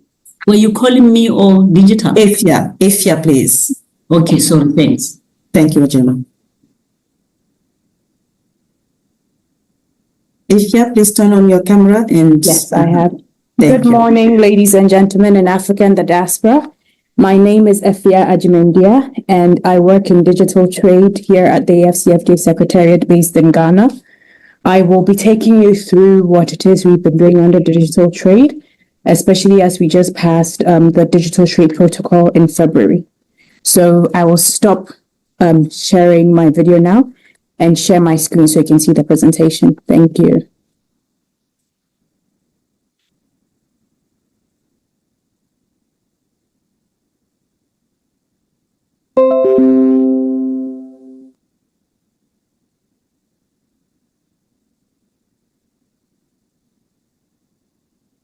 Is the presentation visible to all participants, please? It is. It's visible. Thank you. So I will start. The title of my presentation today is Digital Trade under the AfCFTA, and I'll also give you a status update on the protocol on digital trade, as Ms. Cynthia mentioned early on in the discussions. So today we'll quickly go through digital trade under the AfCFTA. I'll give you the status of the AfCFTA protocol on digital trade, and then highlights of what the AfCFTA protocol on digital trade entails, before letting you know potential areas of collaboration between digital trade here at the Secretariat and the private sector. Private sector engagement as well on AfCFTA digital trade will be discussed. So to commence with, digital trade under the AfCFTA was looked at before we started negotiations on the protocol. And we discovered that digital trade in Africa has grown significantly in the last decade, with countries such as Egypt, Nigeria, Kenya, and South Africa leading in the digital economy and trade. And this has essentially been facilitated by things such as access to smartphones, mobile network coverage, internet usage, e-commerce, and fintech platforms, which have been the main drivers of this trade in Africa.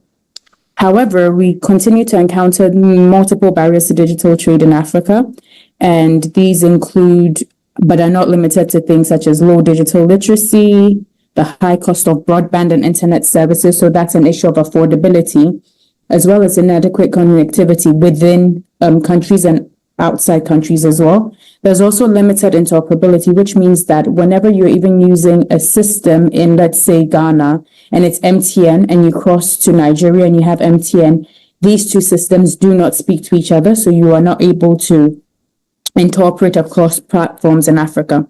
We also have low trust in digital platforms, whereby people are not sure the security of these platforms, as well as whether there are recourse mechanisms for when things are delivered that are inaccurately portrayed on the websites. And there are also high taxes on digital services, where you would see that there have been introduction of taxes on e-commerce platforms, on various platforms that actually entail digital trade.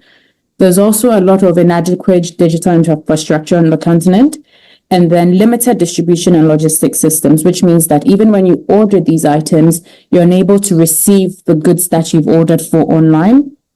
And this is also due to things such as inadequate national addressing systems. So you'd have to start telling the delivery riders or whoever is delivering the goods to you that, oh, there might be a store here that might not be open that day, or there might be a tree that has been cut down and they're not able to deliver these goods to you. But also key to this is the fragmented regulatory frameworks across the continent. So as you move from country to country, you'll discover that the frameworks for regulating digital trade differ. And in some places, they've been able to actually harmonize this at the regional levels, but not at the continental level. We unfortunately also have inefficient and unreliable cross-border payment systems. And cross-border payment systems are essential for transacting business across the continent, because without payment, you can't actually do any kind of transactions. And this is usually due to the fact that it's expensive to usually buy and sell across African borders, as well as the limited interoperability of these payment systems.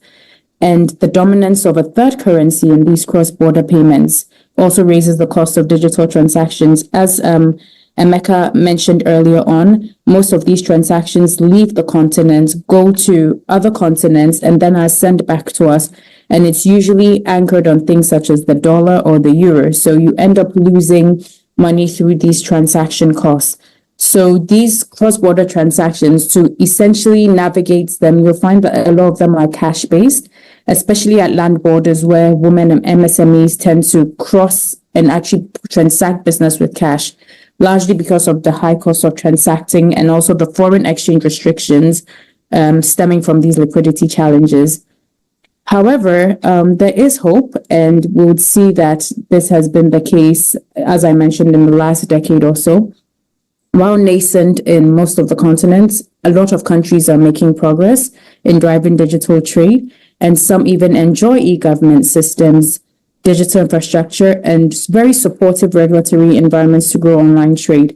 We also have African Regional Economic Communities, which has been shortened here as RECs, which are maintaining or adopting some kind of legal, harmonized legal and policy frameworks and strategies to support digital trade within their respective regions. And an example of this is in ECOWAS, where member states have a cybersecurity policy, and also in the COMESA region, which is the Common Market for Eastern and Southern Africa, where they've established a digital trade area to develop e-trade, e-logistics, and e-legislation. The African Union has also been working on this, and with institutions such as Smart Africa Alliance, for instance, they've also developed the Convention on Cybersecurity and Personal Data. So there is hope, and technology is constantly evolving. So digital trade actually requires a very dynamic and robust regulatory environment that facilitates interoperable systems and harmonized policy frameworks, as I've mentioned. So that's a bit of context to what necessitated the AfCFTA protocol on digital trade. And it's commenced with an assembly decision at the AU in February 2020, where they actually called for a protocol on e-commerce. However, as discussions progressed, they noticed that e-commerce might be limiting, and so they changed the name of this protocol to the Protocol on Digital Trade, so that it encompasses e-commerce and all other aspects of the digital economy. Following this, the Assembly decided to establish what we call the Committee on Digital Trade. And this was established by the AfCFTA Council of Ministers responsible for trade at its 5th meeting in May 2021. This Committee on Digital Trade was essentially charged with developing what is terms of reference, guidelines, and principles for negotiating the Protocol on Digital Trade, and also developed a roadmap for negotiations of the Digital Trade Protocol. And we then progressed with organizing 4 meetings of the Committee on Digital Trade to essentially look at the draft Protocol on Digital Trade and also gain guidance before we submitted it. The 4th meeting concluded in Kigali in October 2023. And then this document, which was the draft Protocol on Digital Trade, was then forwarded to the Committee of Senior Trade Officials. Following that, that Committee of Senior Trade Officials then looked at the document. But before we developed this, we actually organized regional stakeholder consultations and national consultation meetings so that the private sector, who are most going to be affected by these policy regulations and documents, were able to feed into the process. So we went from country to country as they demanded. My colleague Yafika mentioned that if you call on us, then we will come and facilitate whatever it is you would request of us. And we did this regionally as well as nationally. We also had the ad hoc task force on digital trade feed into the Protocol on Digital Trade. And this ad hoc task force is constituted by multiple people across different fields that work in digital trade. Some of them work in cybersecurity. Some of them work with institutions that do cross-border digital payments. Some of them are policy operators, and this is what we looked at. Subsequently, we passed this protocol following all the negotiations. We passed it on to the senior trade officials, as I mentioned earlier. And when they looked at the document and had finished reviewing it, they forwarded it to the Council of Ministers, which I have put here as COM, and that's what we colloquially call it in the AfCFTA, who then approved the document and forwarded it to the Specialized Technical Committee for Justice and Legal Affairs, STCJLA, so that they can legally scrub the documents, because we had a lot of technical experts work on it, but since it's a legal document, that was going to be binding with mandatory language as well as best endeavor language. They had to look at the document, revise it accordingly, and make it as robust as possible before they sent it for consideration of an approval by the Assembly of Heads of States of the African Union, which held from 17th to 18th of February 2024. And gladly, our protocol was adopted. So now we have a legal document for the continental markets to look at digital trade.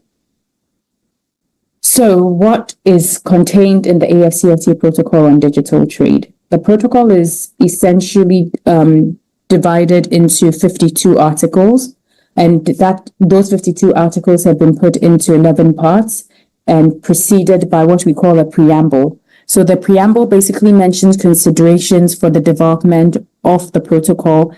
And as the video that we played before we started the session today mentioned, it was looking at things that our forebears had put in place to see the realization of a continental market in Africa.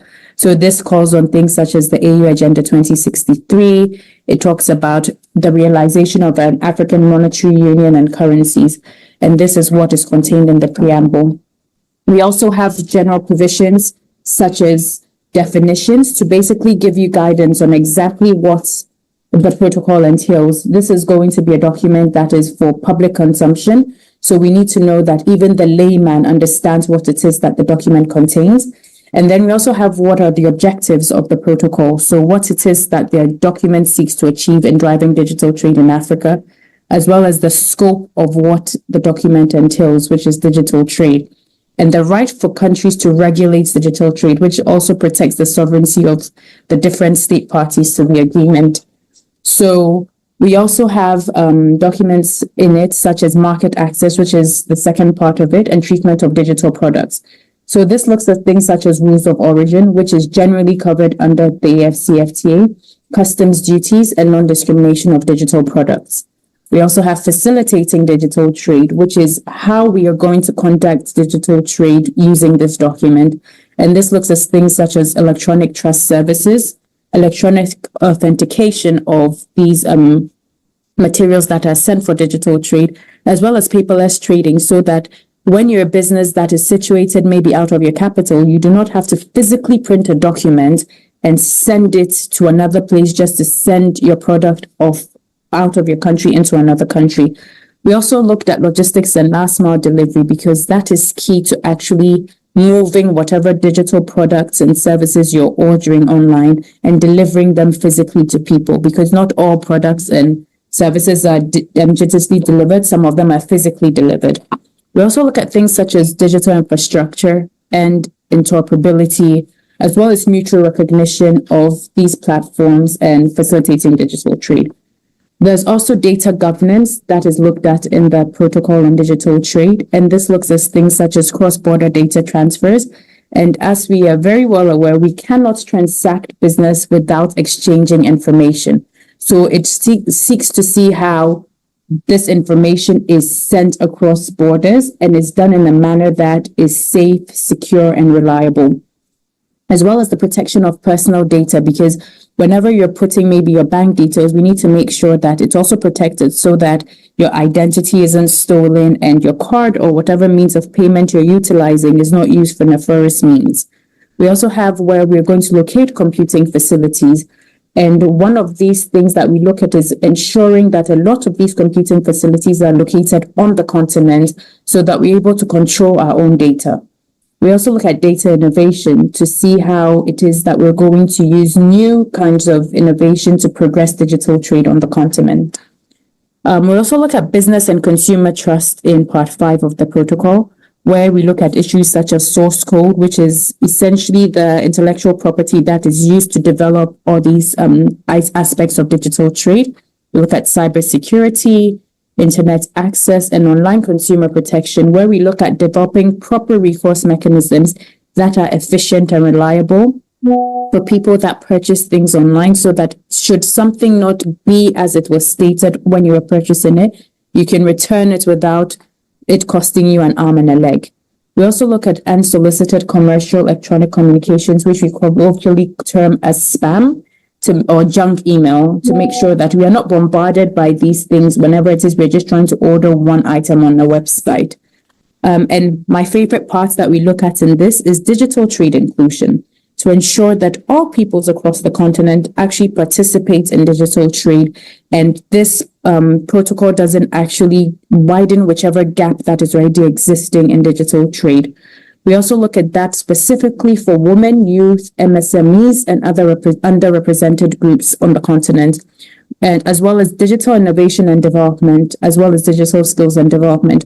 We can have digital trade, but if people are not equipped with the skills that are relevant to utilize digital trade, then there's no point in having it on the continent.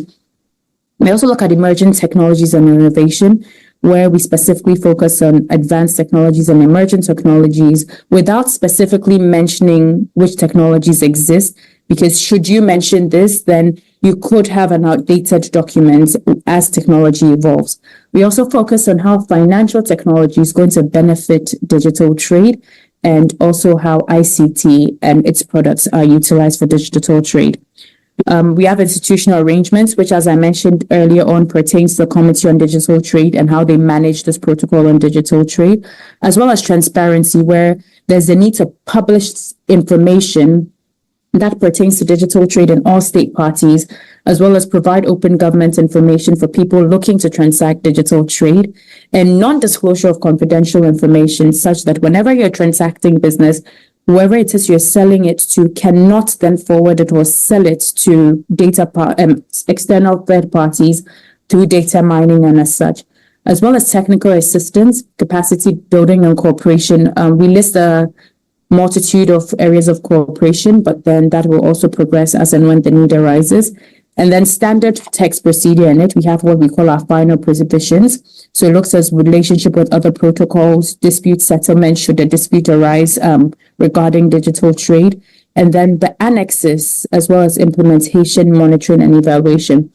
So I'll specifically focus on the annexes, which is what we have currently been tasked with developing. So in the protocol, when it was adopted, they decided to have 8 annexes to the protocol on digital trade. And these annexes basically elaborate further on what it is we have written on the protocol on digital trade. So we commence stakeholder consultations on these annexes this week. And we are currently speaking to the Committee on Digital Trade on key elements that we want to see in this document. As it is a work in progress, you can feed into the documents. And we have an annex on rules of origin, which basically looks at how we can promote African digital products on the continent and not only utilize external platforms for developing this. So we want to make sure that we're developing the new e-commerce platforms that will rival things like eBay, Amazon, Rakuten, to make sure that Africa is actually owning and managing digital trade for itself. We also look at cross-border digital payments and how it is that we can transact business using these digital payments. As Emeka mentioned early on, we have things such as operational instruments such as the PAPS, the Pan-African Payments and Settlement System, which is actually seeking to facilitate these cross-border digital payments in African currencies. And we are looking at the Abuja Treaty specifically when we look at this cross-border digital payments, where our forebears are hoping that we can establish an African Monetary Union and use a single currency eventually for Africa. Until then, we are able to utilize African currencies instead of using a third-party currency for this. We also have cross-border data transfers, which is how I was talking about data being moved across different countries to facilitate transactions on the continent. And we have the criteria for determining the legitimate public reasons for disclosure of source code. As source code is the intellectual property of whoever is developing it, there might be situations which will arise where source code might have been used for nefarious means, and as such, they would need to actually expose this source code protected to certain institutions for them to investigate whichever matter that has been looked at. So we look at the criteria for determining this so that any country can't just get up and say, oh, you're doing this and I need to see your source code, so give it to me, because that could be also stolen and developed for something else. We also look at digital identities.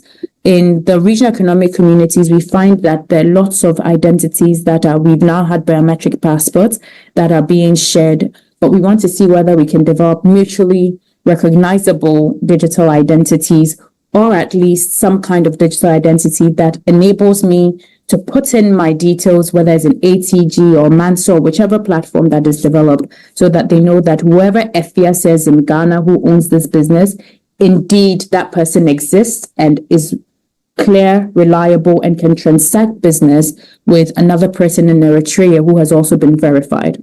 We also have an annex specifically on fintech, because we feel as if fintech is the way that we can develop non-traditional financing, especially for cross-border digital payments and providing solutions, African solutions to these African problems. We also have the emerging and advanced technologies and innovation, which looks at things, as I mentioned earlier on, we're not stating things such as ChatGPT in it or Google Gemini. We're making sure that it is going to be as broad as possible so that it looks at how tech is going to be utilized for digital trade, as opposed to how AI is just being used on a daily basis. And lastly, we have the annex on online safety and security. As we know, there's a lot of things that's happening online, and we need to make sure that people are protected such that it's not generating any kind of violence online, but it's also protecting the users as well as the youth that are utilizing these online digital platforms for digital trade. So that is it on the protocol. I would quickly line out potential areas of collaboration between digital trade here at the AfCFTA and the private sector. And capacity building is key to this, as I mentioned earlier. If you do not know what it is we have, you are not going to be able to use our services. So we're going to look at how we're going to digest this for you, put it in smaller parts that are easily consumable for everybody to understand what it is. And the private sector, as Yafika mentioned earlier on, needs to let their governments know that we would like to know more about digital trade, or you need to let Cynthia know that maybe we would like to know and have another webinar specifically on how to utilize digital trade under the AfCFTA. So we'll develop e-modules as well. Yesterday was mentioned that we have an in-house technical assistance and capacity building division, and they're looking to develop these modules so that you're able to just go online and learn how it is that you can transact business on the continental market, as well as learn how things such as e-commerce, cybersecurity work. So that covers capacity building and the technical assistance. We also want to focus on digital trade visits.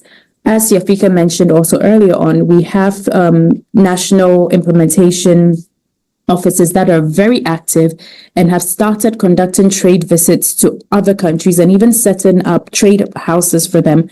So we want to make sure that businesses engaged in digital trade are capacitated to actually move across, but we're actually directing them by doing these visits to let them put their footsteps in those countries before we progress. And as I mentioned earlier on, we want to ensure that we develop these digital platforms that we're going to utilize for trade. We're not going to rely on the external platforms that have our data and set the pricing for us, but we want to develop indigenous African platforms for our own use. And then digital infrastructure is key to this, because we discovered that from country to country, there's large gaps in infrastructure. We're looking at things such as digital public infrastructure to make sure that we actually rally as a continent. So let's say if you're a landlocked country and you want some subsea cables, how are you going to piggyback off a country that is next to you that has access to this, so that we make sure that we are pooling resources in developing digital infrastructure for the continent and not just individually as countries. And key to the potential risk of collaboration is digital inclusion. So we're going to specifically focus on MSMEs and women and youth, as well as other underrepresented groups. And I think that'll be elaborated on in the Women and Youth Protocol by Gemma, who's after me. And private sector engagement on digital trade. So these are a few things that I think digital trade would really seek the use of private sector for this year. We have the AfCFTA Digital Trade Forum that is going to happen in Lusaka, Zambia, and that's tentatively scheduled for June this year. You will provide further details on all our social media platforms and other media platforms as and when the dates are given. We also have the AfCFTA Business Forum, and that started last year. So the first edition was last year. It's now been called Biashara, and it's going to happen in Kigali, Rwanda this year. We also have the Women and Trade Conference, AFC Women, which has happened twice already, and the third edition is going to be this year. So the private sector can look into that, as well as the AfCFTA Youth Symposium, which had its inaugural session last year, and it's going to have another session this year. We also have upcoming a seminar on digital financial services that is going to be a partnership between the trade and services as well as digital trade and other areas of the secretariats that pertain to this area. We also have the Intra-African Trade Fair, which was elaborated on by Emeka and others earlier on, which I believe is next year, and Algeria has just signed the host agreement for this. We also have national consultations, where, as I mentioned earlier on, state parties and non-state parties can call on the Secretariat to tell us that our private sector needs capacity building or would like to have some interactions with you on this area. So kindly avail yourselves to this task, and we will do so accordingly. We also have the promotion and utilization of digital trade platforms. As Emeka mentioned, there's the Africa Trade Gateway, but then we also have the Secretariat bringing on board different partners all the time who are looking to help develop these solutions. And we would essentially announce more engagements as and when the protocol is being implemented. So I think we're going to do questions at the end, but for more information, you can visit our website or contact the communications team at the Secretariat, who would then send us whichever relevant things that we will need answered. Thank you very much. That will be all from me today. Thank you. Thank you, Ifya. Thank you for the presentation. I will need you to just stay 1 minute because I have a question that I think it will be good to answer live if possible. So the question says, how will disputes be resolved under the Digital Trade Protocol? Will it be through national bodies, or is there a Continental Data Governance Authority or Commission? So per the AfCFTA agreement, it is important to note that this protocol is not a solitary document, and it is part of a wider range of instruments that go under the AfCFTA. We have the protocol on dispute settlement. So all matters pertaining to dispute arising in any of the protocols will be subjected to the protocol on dispute settlement. And that is going to be dealt with by an independent body that has been specifically set up for these purposes. Should you require further information of what the dispute settlement protocol entails, we would put the link on it so that you'll be able to access the documents accordingly. Thank you. Thank you very much. And we have a few more questions in the chat. If you can, please do address them in the chat. Yes, I will.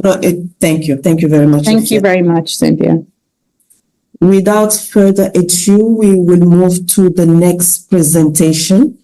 There are also a few questions around how we will be communicating on the various platforms, or let's say forums that are going to be organized by the Secretariat, either the Youth Symposium, the Women Conference, or the Biashara Africa, etc. Please, we will be sending you information now that we have your data and that you are part of our database. We will be able to communicate with you timely on the various activities and programs that the AfCFTA is organizing. And we have also requested that you take time to actually register on the private sector database that we have. And please do keep an eye on our various social media outlets, because information registrations for participation in these platforms or forums will also be communicated on those platforms. So thank you very much. And do we have Ms. Gemma? Yes, Ms. Gemma is on. Please, can you switch on your camera so that we see your beautiful face? Thank you. And the floor is yours, please. Thank you very much, Ms. Cynthia. Let me just, okay. Thank you very much for that introduction, and thank you so much for the private sector for joining. My name is Gemma Mbeha-Malawi. I am the RECTS coordinator, as well as coordinating the Division on Women, Youth and SME at the AfCFTA Secretariat. My presentation is going to be on the protocol on women and youth in trade. And I am going to be giving you the status of women, youth, and SMEs in Africa with comparison to the rest of the world, as well as the challenges that the women and youth and SMEs experience. I will also just give a highlight on the objectives of the protocol, the history, where it started, and how the negotiations went, as well as the contents of the protocol and the strategic forums for the AfCFTA strategic forums where women, youth, and SME can take advantage of them. In terms of the status of women and youth in trade and SMEs in Africa, there are a number of research studies that have been done, which amongst them, I will cite just a few, starting with the UN Women, which indicates that it will take 50 years to achieve gender parity in politics and 118 years to true pay equality, meaning that true pay equality, meaning women being paid the same or at the same level or same rate as men. The World Bank has also indicated that small businesses represent approximately 90% of all businesses in Africa. This shows the contribution of the SMEs to the economy in Africa, while MasterCard has indicated that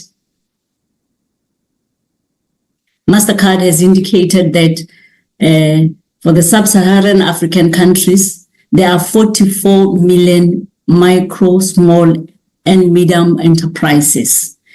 UN Women further indicates that approximately 70% of cross-border traders are women, and SMEs create between 60 to 80% of jobs and contribute 40% of GDP in Africa.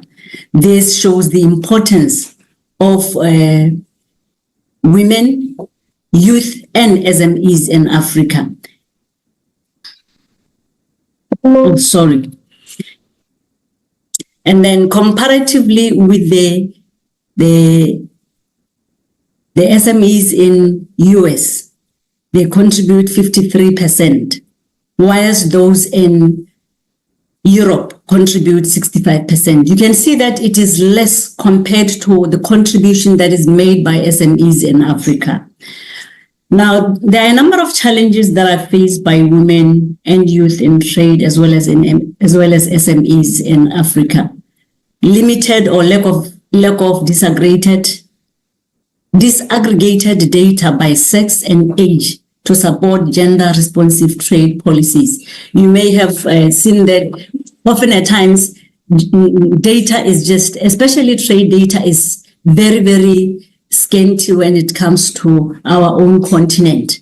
And as it says, it's not disaggregated, but it just gives an overall figure or an overall context.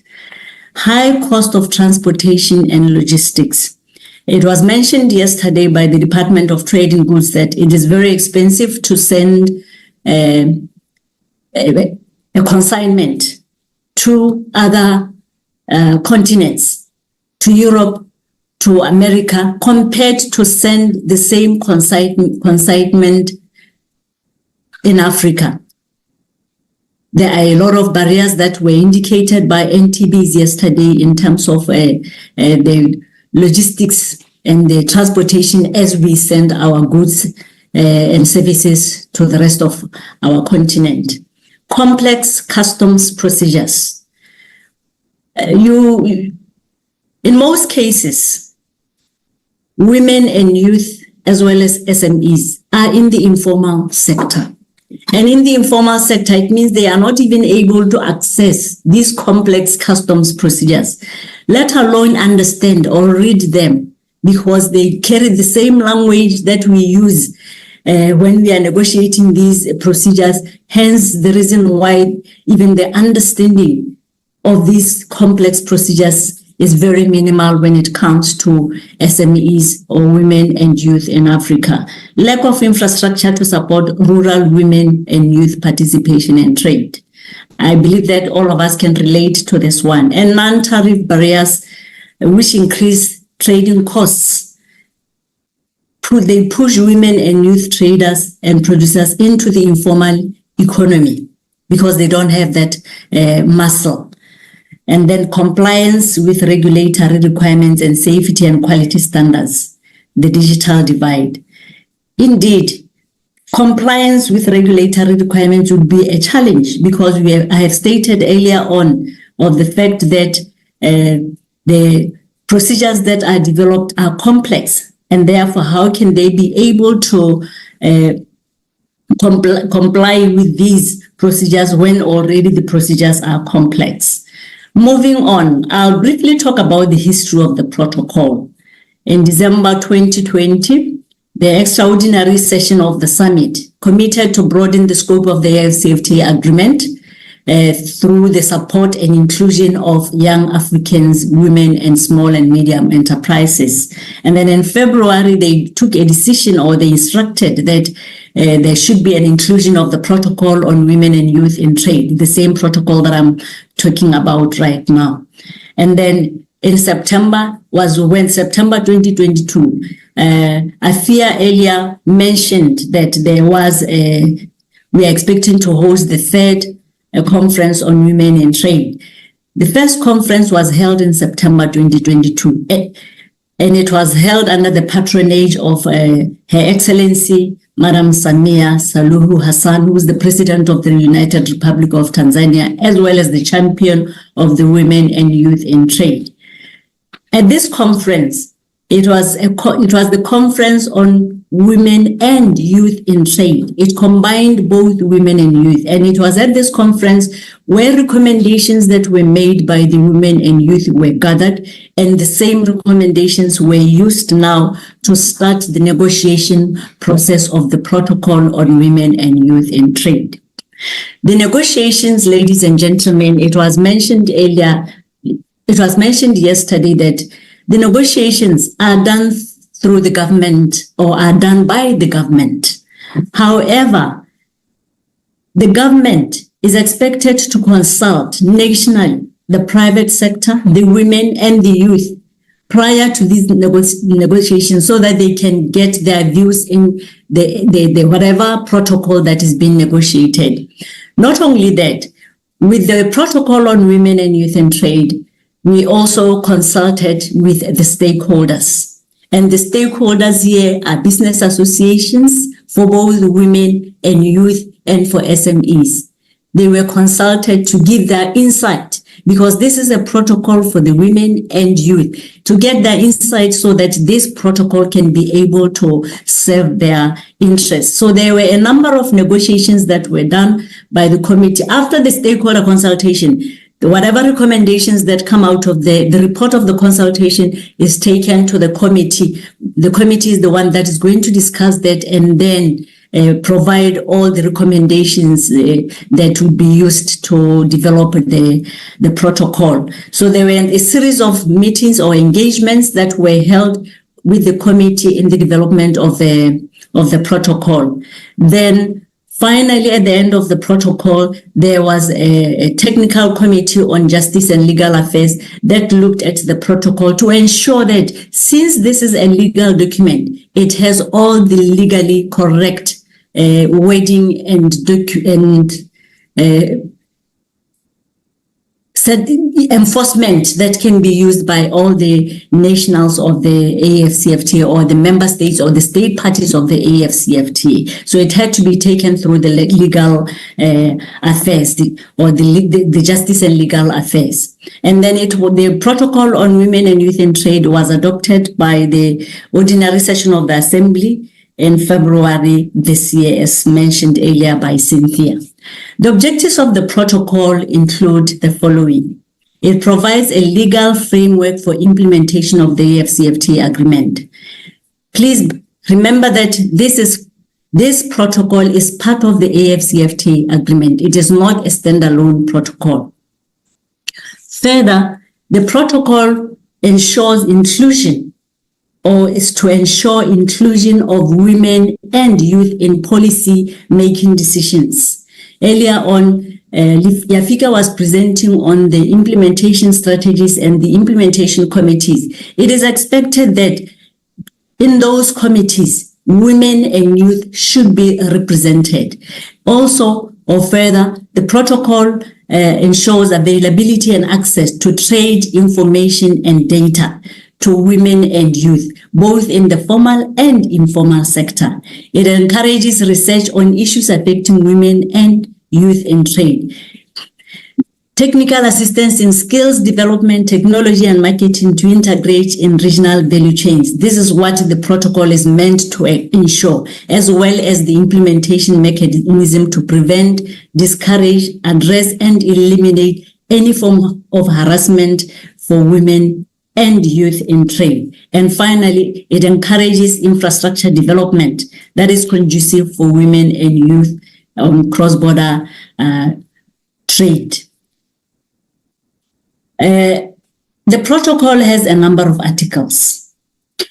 It is a legally binding instrument that will apply to all trade policies, activities, and interventions that support women and youth in trade within the framework of the AfCFTA. There are a number of articles, but I'm just going to select a few articles that I believe they emphasize certain areas that are key for women and youth. The first article being Article 4. Article 4 allows for the development of ministerial directives. When we talk about ministerial directives here, we mean where there is an issue that needs to be addressed. This protocol allows that ministers may or develop a directive through senior trade officials, as of course, directives that would address any issue that may come up that affects women and youth. Article 6 supports inclusion of women and youth in national monitoring committees on NTBs, in line with Article 8 of the Annex on Protocol on Trade in Goods. And then Article 7 supports the social economic development of women and youth. Quality education, we are talking about amend or repeal laws that are discriminatory in nature and hinder women and youth participation. And Article 10 supports measures for financial literacy programs, creation of funding schemes for specific sectors, affordable financial instruments, and guarantees. And then moving on, Article 13 supports women and youth registration, utilization, and protection of intellectual property rights. As I mentioned earlier, you find that most of the businesses owned by women and youth are in the informal sector, and you find that most of them are not registered, and therefore they may not be able to benefit or utilize some of the available instruments like intellectual property rights or any other procedures that are available within their national jurisdiction. And then Article 15 supports the simplification of trade procedures and processes to support women and youth in cross-border trade. I mentioned earlier that you find that the processes are complex. Some of the procedures that are developed are complex. Not only that, the platform where women can be able to access some of this information. Mostly this information is in English, a few are in the local language. We are working with partners to ensure that these processes and procedures are simplified so that women and youth in the informal sector, the SMEs in the informal sector, can be able to access them and utilize them. Article 16 supports mechanisms that address harassments and issues that comprise security and safety of women and youth when conducting trade, especially on cross-border trade. And Article 17 supports and encourages the participation of women and youth in digital platforms to create linkages with international suppliers. A lot has been said on this one by the previous speaker. And Article 18 supports the participation of business associations and business clusters of women and youth, micro, small, and medium-sized enterprises in the AfCFTA market, and to facilitate their integration into the innovation ecosystem, including incubators and technology hubs. I mentioned earlier that when we are conducting the stakeholder engagements during the negotiations, we did include the business associations for both women and youth as well as SMEs. Now, the protocol on women and youth in trade was developed to ensure that there is inclusiveness in the AfCFTA. The protocol ensures or will offer capacity building and advocacy initiatives for the women and youth. The framework is a framework for adopting innovative capacity building measures that will address gender issues. It is intended to include, the protocol is there to make sure that there is an intention. There's an intended inclusion of or invitation of women and youth in AfCFTA events or activities. It should not be a by the way kind of thing or a general kind of thing. We want to make sure that there is an intended inclusion or invitation. Young women and men mentorship opportunities. The protocol is meant to build capacity and develop linkages between young emerging leaders and prominent leaders through the AfCFTA. And this is where we are going to be partnering with or working with partners to ensure that all this is delivered. Employment opportunities. There has to be a deliberate policy on equal gender and youth employment. I may give an example of the AfCFTA Secretariat, which is leading by an example where on gender parity, 52% of the workers under the AfCFTA is women and 35% is the youth. That is the example that we are setting as the Secretariat. increased mobilization of resources for activities under Women, Youth and SME Division through our collaboration with our partners. That is what we are going to do in terms of resource mobilization, and increased collaboration with young women and men in media to promote youth-owned or led businesses. And finally, digital technology and innovation, which has been talked a lot under the protocol on digital trade. In supporting women and youth under the AfCFTA, we are going to prioritize intra-Africa trade, value addition and industrialization through the following. There has been 10 identified value chains with high potential for participation of women and youth in trade, and different products such as cocoa, soya, leather products, textile, just to mention but a few. Further, we have signed an MOU with UBA Bank to offer financial support for SMEs, and they have a 6 million that they are offering as loans to the AfCFTA. Wherever there is a UBA bank throughout the continent, SMEs and women and youth can be able to go and apply for that or to request for that financial support or apply for the loan. And also, we have signed an MOU with the ITC, International Trade Center, to offer capacity building for export readiness to micro and small medium-sized enterprises to trade under the AfCFTA.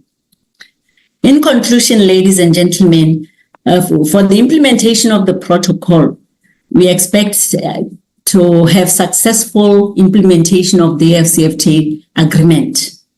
Once implemented, the protocol will lead to the successful implementation of the AfCFTA agreement, expanded market access. Through implementation of the protocol further, there will be a creation of a conducive environment for women and youth entrepreneurs. Expansion of customer base means increase in revenue, which in turn promotes sustainability of youth SMEs. There will be value addition where women entrepreneurs can source inputs within the continent at reasonable or cheaper prices, and also increased competitiveness and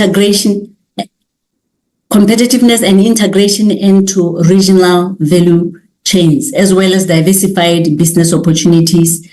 And the protocol implementation will further lead to increased investment and collaboration, skills and knowledge exchange, as well as easier access to inputs and resources.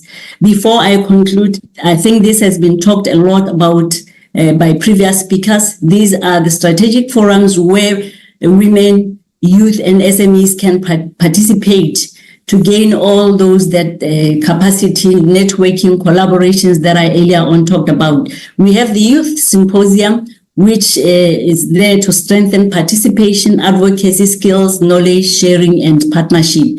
And then we also have Conference on Women in Trade, which provides the opportunity for women to take stock of progress in implementing policies and programs. These two events are annual events. And during these two events, we usually have exhibitions. Youth and women are invited to exhibit their products or services that they would want to trade under the AfCFTA.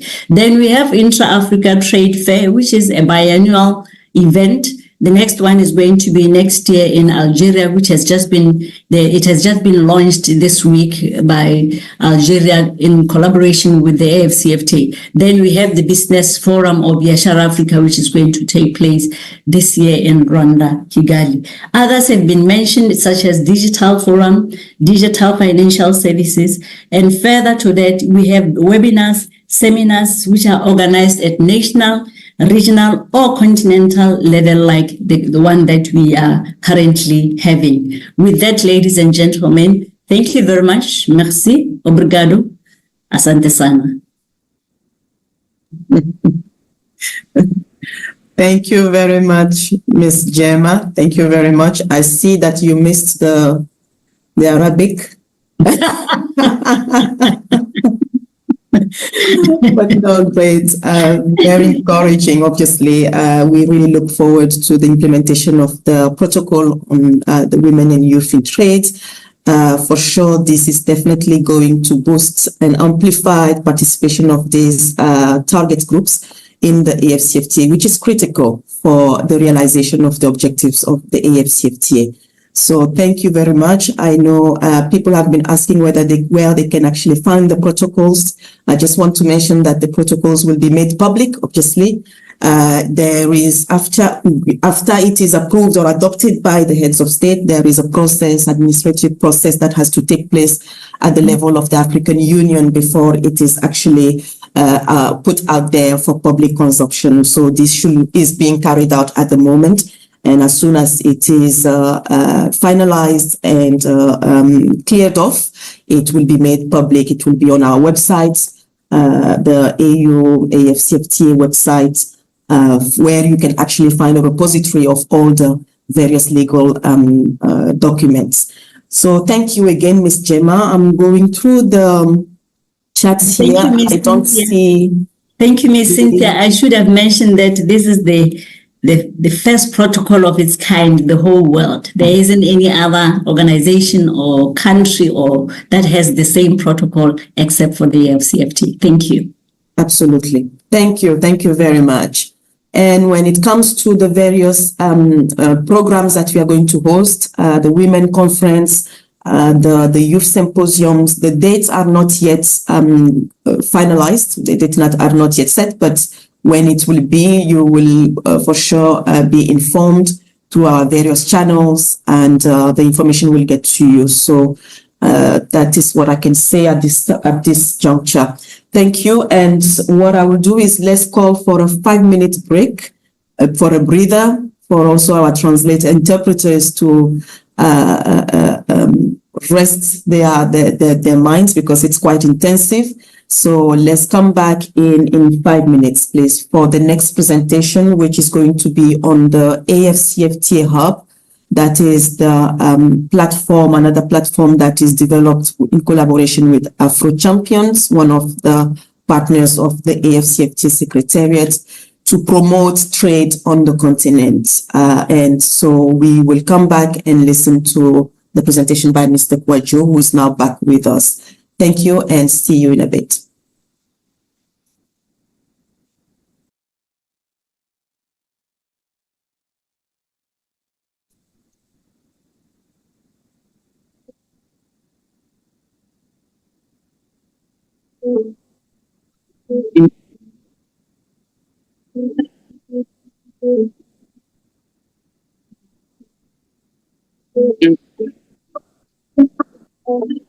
Sio tu wanawake wa Tanzania na vijana wa Tanzania, lakini Afrika, bara zima la Afrika lisiachwe nyuma kwenye maendeleo na financial inclusion. Tunakushukuru sana sana Mheshimiwa Rais.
The launch of the African Continental Free Trade Area, AfCFTA, marks an important milestone in Africa's regional integration.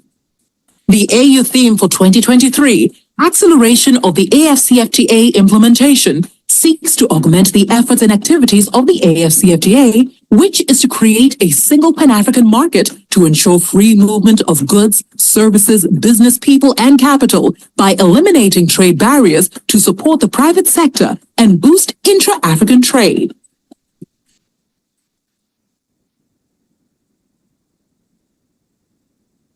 The AfCFTA is poised to accelerate trade between African countries on the continent and be the driving engine to transform the economy of Africa. Where there is strong collaboration amongst all organs and specialized agencies of the African Union and regional economic communities, accelerating the implementation of the AfCFTA shall produce the results that we all desire. In accelerating the implementation of the AfCFTA, in accordance with the theme of this year, we must leverage on Africa's development finance institutions, such as our strategic partners, Afrexim Bank and the AFDB, to ensure that we build on the success recorded thus far.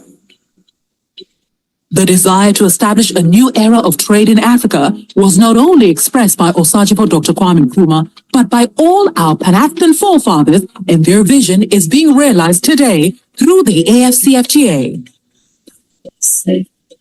A new era of trade in Africa means a new era of connectivity in Africa, a new era of infrastructure in Africa, a new era of creativity in Africa, a new era of opportunities, productivity, and development in Africa.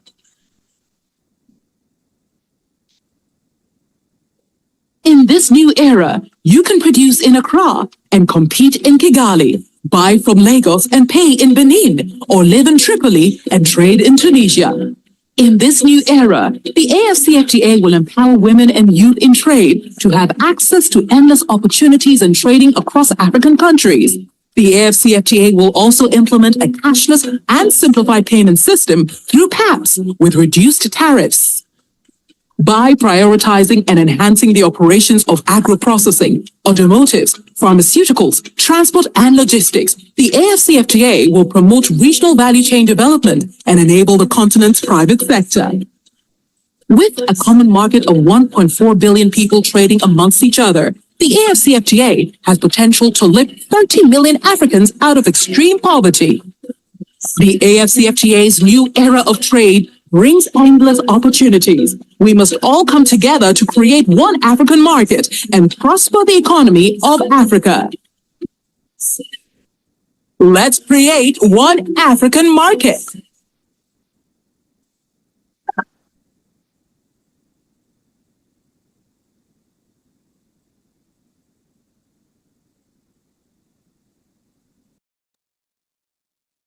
Okay, thank you. Thank you, Elvis. Mr. Kwadjo, are you ready for the next presentation? Yes, I am. Thank you. Hello, everyone. Thank you, Cynthia. Good morning from Accra, Ghana. My name is Kwadjo Enchibrempong, and I'm the project coordinator for AfterHub, which is powered by Afro Champions in collaboration with the AfCFTA. So I'm just going to jump right into the presentation to talk about what AfCFTA Hub is doing in trying to help with trading within the continent. So give me some few minutes. Let me share my slide.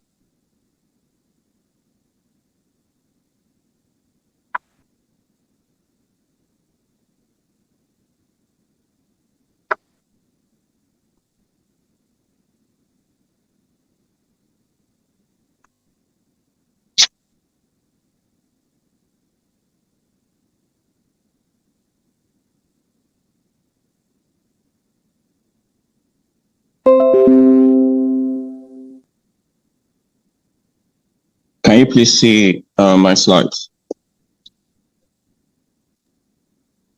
Yes. All right. Thank you. Okay, so the AfCFTA Hub and what we are doing to help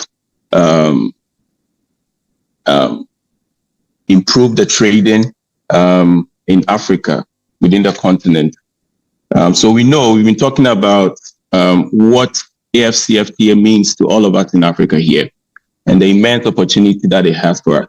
So this is just a virtual cycle displaying the kind of benefits that will afford all of us when we implement this properly. So it will enable our markets, our traders, our businesses, our SMEs will have access to a global opportunity. All those of us also who are looking for opportunities to actually service, to provide our services at a larger scale, we will also have the opportunity to do that. Yeah, so that is the bigger opportunity that lies ahead of us. And AfCFTA Hub is also doing our best to try to improve the marketplace for all of us. So, I mean, the goal for all of us is to consolidate the fragmented market in Africa here. And I'm not going to bore you with the numbers. Previous presenters have actually dived deeper into it. And I'll just jump right into what we are doing to contribute to the ultimate goal. So at AfCFTA Hub, we have 3 key strategies in order to help consolidate this market. We have the Caravan project. This is an entrepreneurship program that we help get all African entrepreneurs, SMEs, into a digital platform that can help them plug into the opportunities on the continent by connecting them to retail level opportunities where they can place their product within other countries, within bigger shopping malls in other countries apart from their local regions, so that they can sell to a greater market. And then we have the AfCFTA Hub, which I'll dive deeper into it. That is really trying to simplify the trade to help with to ease with the regulatory compliance procedures. To talk briefly about it here is, for example, if a trader here in Ghana is trying to sell to someone in Kenya or Rwanda, what he's looking at, if he has nobody in the country to help him with the procedures, how is he going to go about it? Where does he or she start from? So that is what AfCFTA Hub is trying to do, to make it very simplified for every trader, especially SMEs. And also we have the Proper Initiative. So the Proper Initiative is also digitizing supply chain and quality assurance to prevent abuse. So what that means is, for example, in Ghana, let me give practical example. In Ghana here, we are working together with the Food and Drugs Authority to help all the foods and drugs that are coming into the country. These are from original sources. These are verifiable drugs to prevent fraudulent sales, people who are imitating original products on the market. So I'm going to dive deep into the AfCFTA Hub and what we are doing. Knowing very well that SMEs are the center stage for the marketplace in Africa here. As the previous presenter mentioned, some numbers, about 90% of informal sector of the marketplace in Africa are informal, and these are SMEs. So our work so far with the AfCFTA Caravan Pioneers program is we have over 1,000 startups and SMEs that we've identified across the continent through a series of competition, merit-based competitions actually, and the winner is given,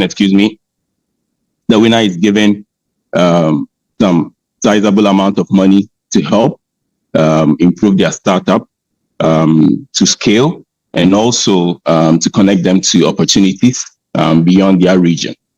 And also the hackathon is focused on export-ready SMEs across Africa.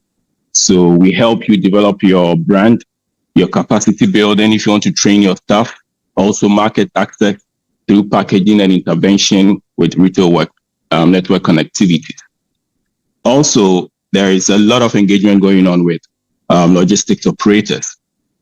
So we know very well that to facilitate trade within the continent, one of the most important things for us will be how the goods or the produce are exported across the continent. So we know many logistics companies cannot actually trade beyond their countries. So how about we have a network where people can take it off the border and still continue with the shipping of your product in case you are doing it by land. So for example, someone is shipping product from anywhere into Ghana. They can connect with a local logistics company in Ghana here that can take it from the border and continue to deliver to the home of the person.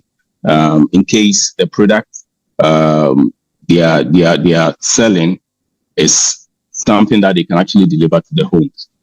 Also, there is a digital logistics and trade facilitation program, and that is already kicking off for digital businesses across the continent. Now, these are some of the engagements that we've done with retail networks here in Kigali and also in Ghana to help place products of some of the people, the SMEs within our networks, at strategic positions in the retail shop, so people can easily identify them and purchase them. And then also, this is an engagement we had with Kenyan Airways about how they can also pick up products and deliver seamlessly, trying to negotiate on costs, reduce costs for SMEs. And we have a very good package for people who are within the network that we are building for SMEs. Now, the AfCFTA Hub equation, what are we trying to achieve? So we are trying to achieve a trusted AfCFTA marketplace. And what does this mean? So we know when we open the market up like this, there are people who try to take advantage of it and do fraudulent trade or dupe people. And that is what we are trying to prevent. Once that is done very well, we know trade will be very easily done. There will be a lot of trust in the marketplace. And then, of course, the goal that we are all trying to achieve will be done happily for all of us, for all of our benefits. So we are creating a trader directory system where there is an identification system for each and every trader. We call it the AfCFTA number. So this is tied to your local identification system. So with this, someone from, I mentioned Kenya and Rwanda previously, someone from any other country apart from Ghana can check out the platform and see if I, Kojo, I'm actually a licensed trader here in Ghana. Are all my identifications correct on the system? Is my AfCFTA number tied to my identification in Ghana? In Ghana here, we have what we are using called the Ghana card, which is used in our banking system. If you are doing anything government, your Ghana card is actually used. It is also can replace your tax number. So it is tied, the AfCFTA number is tied to my Ghana card number. So you can search on the platform and find out, okay, Kojo is a licensed trader in Ghana. His ID is legitimate. I can trade with him. I have some kind of trust. And also, once we build that directory system, there is a transaction system that we have in place to monitor transactions to make sure they are safe and secure. Mr. Emeka, in his earlier presentation, talked about an escrow system by PAPS, which we are trying to also connect to ensure powerful, trusted trading system when it comes to transactions. So people can know, okay, once I make a request and payment is made, it is held somewhere for me in the interim. And once I get my service or my product, the money is released. So at the point where there is a disconnect, the product does not come or the product is defective, there is an efficient reporting system in there where you can raise your issues and it will be dealt with together with the trader in case they are very legitimate. The necessary corrections will be done. And then either your money is refunded back to you or the product is taken back, returned, and the correct one is sent to you. So building the trusted trader directory system and the trusted transaction system, that is how we are trying to achieve a trusted aftermarket place. Now, so I talked about some of the things that we had. I already talked about the AfCFTA number. So to dive deep, that is the SME directory and also a profile management system, an entity management system which is tied to your identity. So you create your account and then you create your business account. You can add multiple people who also have accounts in the system to your business. So they can also manage business transactions on the AfCFTA app.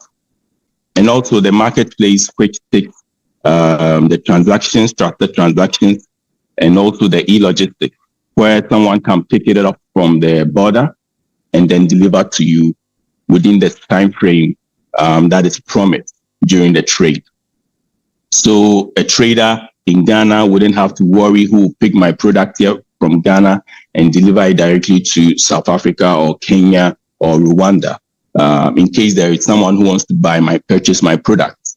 But I know within the countries in between, there is a network of logistics systems that can just pick it up from the borders and just deliver. If I'm not trying to use any international or global logistics system, or I'm not trying to use the airway system. So we give you a price calculation system in the platform, so you can actually monitor and choose the best way you can deliver at a good cost for you and also for the buyer. And then we have the e-regulation also integrated. So the e-regulation is simplifying all the regulatory procedures for you in the country that you want to trade in. So like I mentioned earlier, you want to trade in Ghana. You have nobody, you have no company, you've never been to Ghana. How do you know what is allowed and what is not allowed? So through our network of systems, we are working with all the agencies here in Ghana. I mentioned the Food and Drugs Authority. If any of your products falls within this category, you want to check on the platform what the FDA has to say about, FDA in Ghana has to say about, for example, you are shipping in maize. What are they looking for? What is the allowed volume?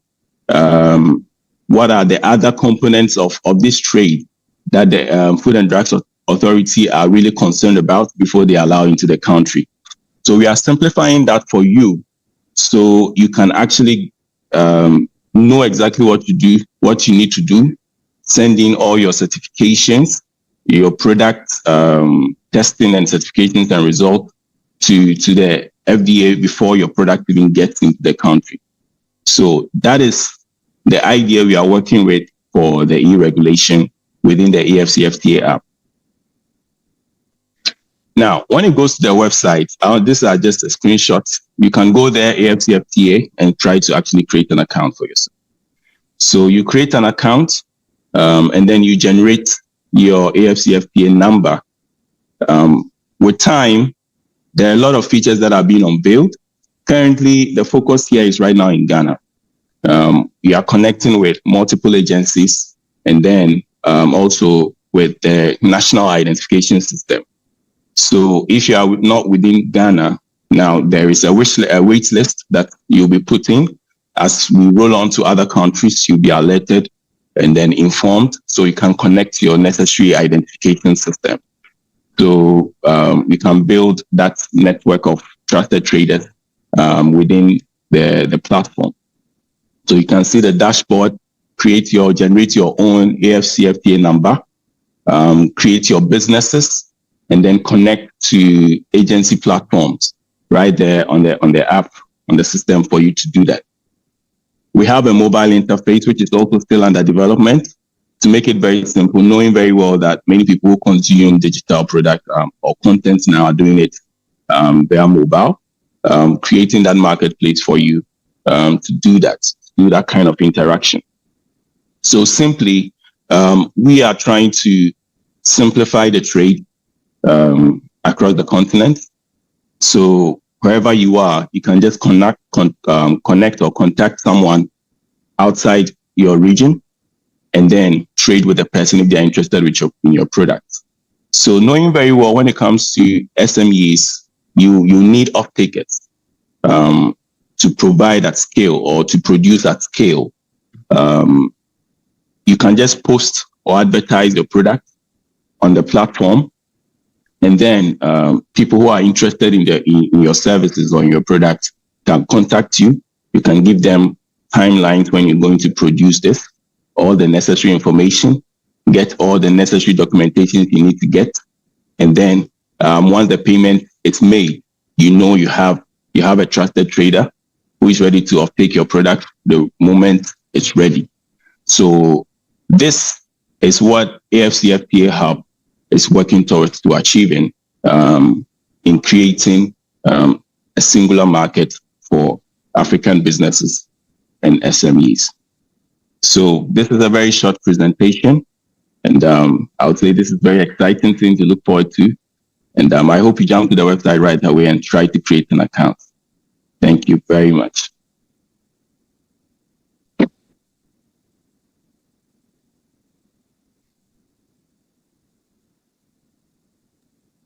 Thank you very much, Mr. Kwajo. Thank you for the presentation. I believe that there are also a number of questions on the platform that we will need to address. We will very well them. Okay, just going through them quickly. Yes, so we will anyway leave some time later for some questions and answers, as we did yesterday. So what I will propose is maybe to move to the next presentation, which is going to be on the technical barriers to trade, and then straight away we will take the questions. Let's see if that is okay, dear participants. Ms. Kwena is okay. I see. Welcome. Thank you very much. The floor is yours. Thank you. Thank you very much. I'm going to try and share my screen. Okay, we're here.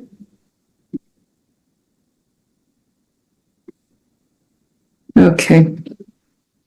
Thank you very much. Just let me know if the screen is moving. Is it moving now? Do you see that it's moving, Cynthia? It's moving. Okay, thank you so much. Thank you very much once again for the opportunity to present again. I know that it is messy, so I really appreciate it, and we in the non-tariff measures division appreciate the opportunity to make this presentation. So we will talk about dealing with unnecessary technical barriers to trade and sanitary and phytosanitary measures in the AfCFTA. And what I will do is just highlight that the agreement within the protocol on trade has an Annex 6 on technical barriers to trade, and it also has an Annex 7 on sanitary and phytosanitary measures. Before I continue, I forgot to introduce myself. I am Kwena Malapo once again, and I will be presenting dealing with technical barriers to trade and sanitary and phytosanitary measures in the AfCFTA. And when you look at the Annex on technical barriers to trade, it speaks and applies to standards, technical regulations, conformity assessment procedures, accreditation, and metrology. The understanding is that this area has a potential to create technical barriers to trade if not applied well. Not because what we are mentioning here are barriers themselves, but there are potential barriers that may arise in the application, development and application of standards, technical regulations, conformity assessment bodies, and so on and so forth. And the intention with the annex is to find ways to try and use international best practice in the development of standards, also in the development and promulgation of technical regulations, use of mutual recognition agreements, whether in standards, technical regulations, or conformity assessment, but also the issue of cooperation as far as transparency is concerned. Transparency refers to making all information available where it deals with the areas that I've just covered. Now, when we come to sanitary and phytosanitary measures, this is Annex 7 of the Protocol of Trade in Goods, and it speaks directly to trade where issues of sanitary and phytosanitary measures affect directly or indirectly trade between state parties. And when we speak sanitary and phytosanitary measures, we speak those measures that are related to safeguarding human health, animal health, or plant life or health within the various territories. And the intention with the annex is to enhance cooperation and transparency such that these measures do not become an unjustifiable barrier to trade. And also the intention is also to enhance capacity of state parties to implement and monitor such measures as they are implemented within the context of various international standards. What I have done to try and bring everything home for the benefit of the private sector is just to say what a standard is. Because we usually speak about standards and the understanding is that everybody knows and everybody understands. However, sometimes in the context of multinationals, you find that multinationals that have been in the exportation business for years, many years, you find that there is an understanding. However, in our context, with the understanding that the AfCFTA is premised also on a developmental agenda. The understanding is that sometimes we are actually bringing up our SMEs to try and function in a space where they can take advantage of the export market that is being created by the agreement. Now, a standard is a document. I'm making an example here. A document. It is a document that should be understood, approved by a recognized body that provides for common and repeated use, rules, guidelines, or characteristics for products or related processes and production methods with which compliance is not mandatory. And this may also include terminology, symbols, packaging, markings, and labeling requirements as they may apply to products, processes, and production methods.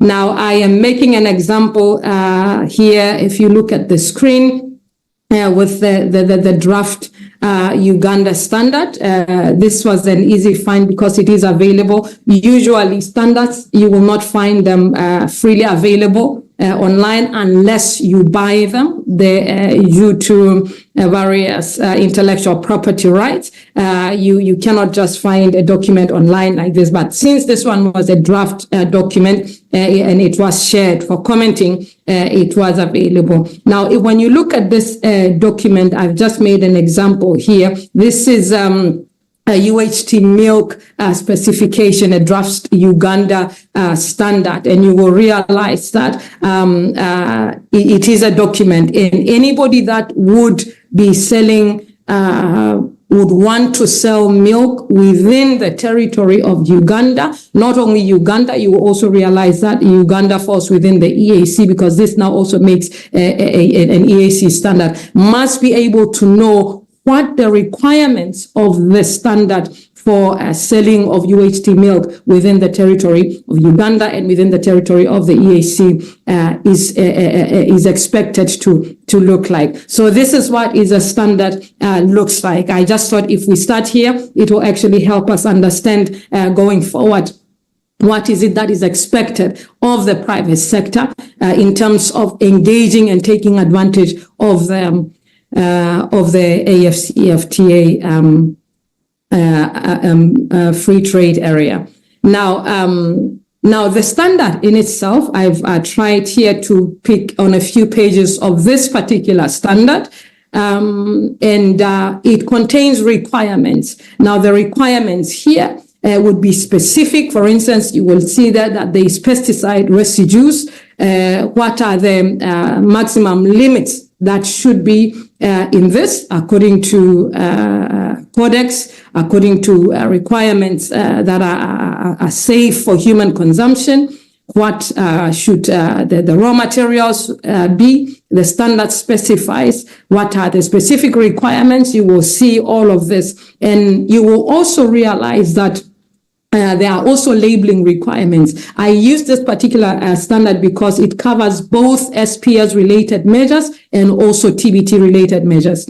Now, what is important to note here is also that when you look at the scope of the milk, it says what the scope is, what the standard is supposed to cover. It doesn't go beyond what it says the scope is. Now, as far as the normative references are concerned, it just means that the standard is made up. A number of other documents, existing documents, have been used to make this particular standard.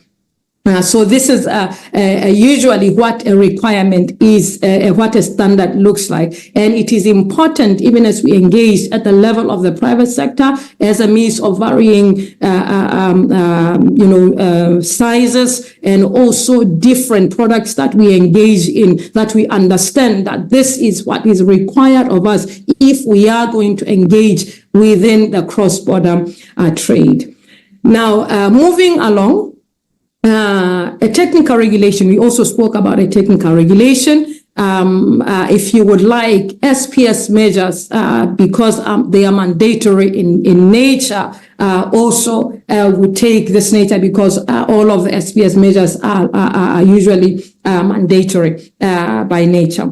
Now, a technical regulation is also a document, but it is a legal document. However, it is a document which lays down product characteristics or their related processes and production methods, including the applicable administrative provisions, with which compliance is mandatory. This is where the difference is when we come to a standard and a technical regulation. A technical regulation also includes terminology, symbols, packaging, marking, and labeling requirements. The difference between a standard and a technical regulation is that a technical regulation is mandatory. A standard, you can, comply with it or not comply with it. However, it is important to mention that within the voluntary space of standards, what makes it important for you to conform to or meet the minimum requirements within a standard is the fact that the market will actually kick you out if you don't meet the standard, the required standards, because there's a certain level that consumers expect, of different products. But the technical regulation is mandatory because the government, because of the issues of safety and health, is its business to make sure that whatever is consumed is used for the benefit of the people, the environment, the animals, and the plants is complied with. So here the government begins to take its business very seriously, so that everybody complies with. We've heard in the especially also in the presentation that we've just heard from the hub, that some of these issues are very important in making sure that the private sector is aware of. So I've just put here, as opposed to the standard that we made an example earlier on the UHT milk, I've just put here the statutory instruments, number 23, number 26 of 2003 of Uganda on the dairy and marketing, processing of milk and milk products regulations. That means everything else that is here is mandatory and must be complied with.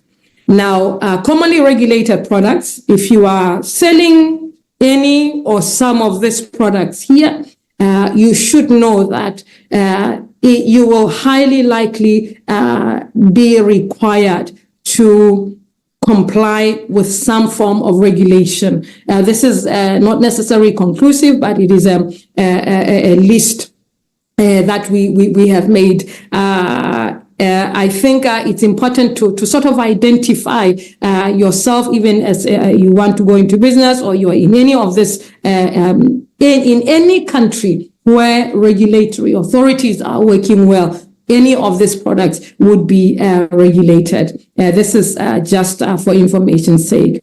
Now, where countries regulate, it is important to understand that product requirements in regulations and standards on safety, quality, health, security, etc., as well as procedures for assessing product compliance and conformity with these requirements through testings, inspections, and certifications. These are not unjustifiably discriminatory, or they do not create an unnecessary obstacle to trade. So it is upon the private sector to endeavor to comply with some of these product requirements because they are going to be regulated. The Food and Drugs Authority in Ghana, as has been mentioned earlier, will demand certain certificates, testing and inspection certificates from your consignment if you're going to use this. And once you are not aware of this or may not be aware of this and you send your consignment because you heard that there is a free market in the continent and then the Ghana authorities are asking you for a test certificate, that would not be seen as an obstacle to trade, but you would be required to comply with this. So this is why this annexes on Annex 6 on TBTs and Annex 7 on SPS are very, very important to understand and understand what it means to us as the private sector. I have brought here, still from the same example of the standard, I hope you will be able to see or you can even read later. What the standard also has, it has test methods, sampling methods. How are you going to test for the requirements that are expected in them? So you have test methods here that are coming maybe from other, documents on how to test for pH variation or how to test for I can't see what's the acidity and all of those things. So it is important to note that once you have gotten this, there is another level of quality infrastructure services that you are supposed to look to. This is where now you will require a testing laboratory or a certification body or an inspection body.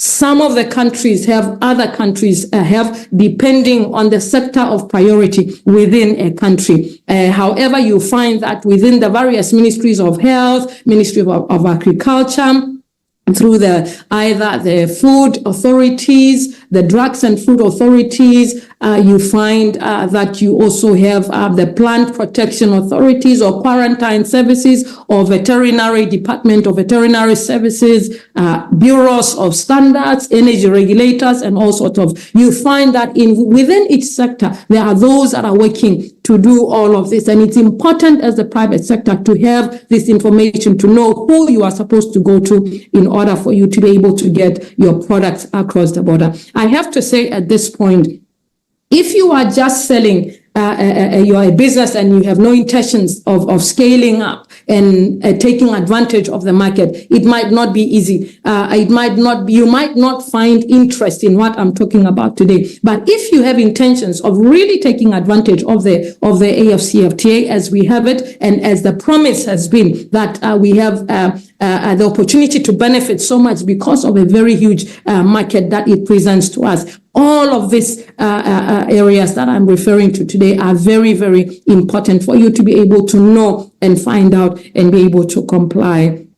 with. At national level, I've already talked about some of the various institutions that we would need to know in each territory. We would need to know some of these areas. In our area, if you're a milk producer, if you're a producer of tomatoes or agricultural commodities, or you're in food processing, pharmaceuticals, or automobile, or any other field, area of interest to yourselves, you must find out in your area, where is the national standards body? Do we have one?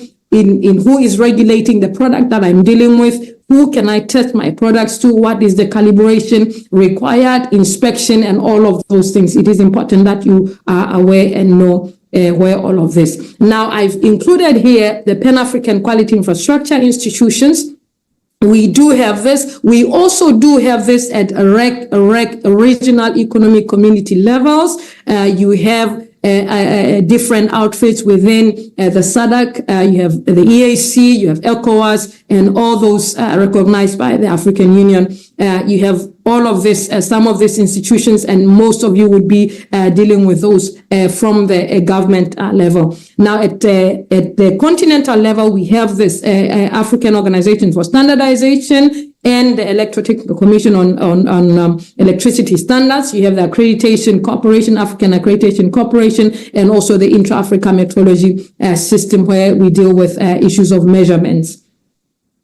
Now, on the sanitary and phytosanitary measures, we have also the competent authorities at national level, as I have put them, as I have highlighted them already, before veterinary services, plant protection services, food authorities, quarantine facilities and testing labs, as we have all of them. At continental level, we also have all of this working in case there is issues that we need to comply with in different services. Now, it's also important to note that all of this are working in alignment with the AfCFTA Secretariat so that we are able to disseminate as much as possible the information that is available for trade facilitation as far as we're concerned. Now, how are we making this count for the private sector? Information.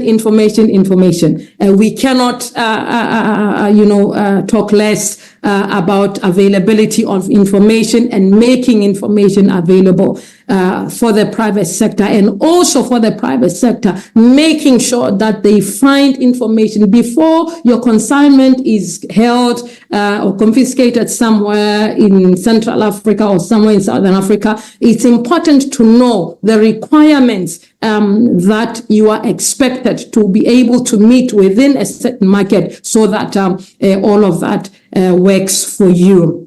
Now, I've just made an example here of the Smart AfCA portal that is being developed, the Africa Trade Gateway, as Mr. Emeka already made a presentation earlier this morning. At international level, we also have the ITC Market Access Map, UNCTAD Trades Online, and also national trade portals where some of this information is required. I have left out national standards catalogs of national standards bodies, even at national level, where we can find all of the information that is required in the various sectors that we are in. After finding out what information is required, the various capacities to comply will differ depending on the sectors that we are in. The complexity will also differ depending on the sectors that we are in. But it is important that we find out how we can comply and endeavor to comply with the requirements that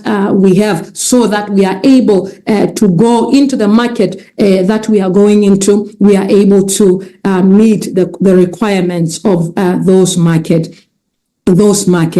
Now, when it comes to the Secretariat now and the work that we are trying to do in the scope of the AfCFTA, we have to emphasize harmonization of standards, because we understand if we are saying this is one market, the territories are still different. We are depending on the standards to be similar, so that if I am producing my milk for Uganda, I am hoping that my milk I can also extend to Lesotho. I can expand to Lesotho, or expand to Sudan, or expand to Morocco in the corners of the continent. So harmonization of standards is very key, and this is the responsibility of the national standards bodies, where we are asking that standards bodies, national authorities adopt similar standards, or adopt standards that can make it easy for the private sector to be able to sell in all of the market. Good regulatory practice has to do with adoption and promulgation of regulations, best practice, such that standards are also, this is the easiest one, standards that are developed at international level can be referenced in the regulations. So if you have your regulation and you're demanding that a certain requirement be met, at least if you are making a regulation based on an international standard, we know that almost everybody will be meeting that particular standard. So we don't have to be changing our requirements depending on the territory. Transparency, we've talked about transparency, making all requirements available, publicly available for the private sector. Non-tariff measures data collection is what we are endeavoring to do. We are aware that a number of countries have already collected their non-tariff measures, assisted by international organizations such as UNCTAD, ITC, and also the World Bank. The other area of importance is international recognition of conformity assessment bodies. Conformity assessment bodies are those I talked about earlier on testing, inspections, and certifications. We must be able to be at a place within the continent where I come with my test certificate from Lesotho. You can be able to test or accept my test certificate because you recognize the body that has issued this, and that is the work of accreditation.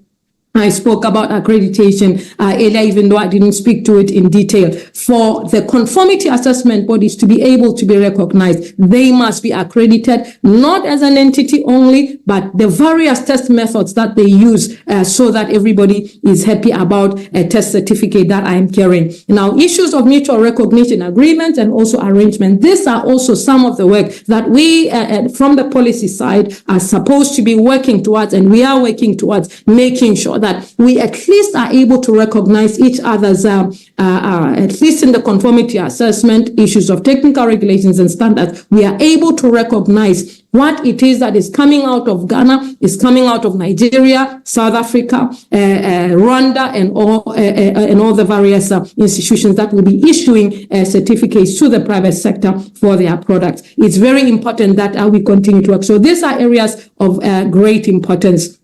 And I will just say that a number of projects have been going on as far as technical regulations are concerned, mutual recognitions agreements are concerned. We feel this area is very key, even as we start in this first phase of implementation of the agreement.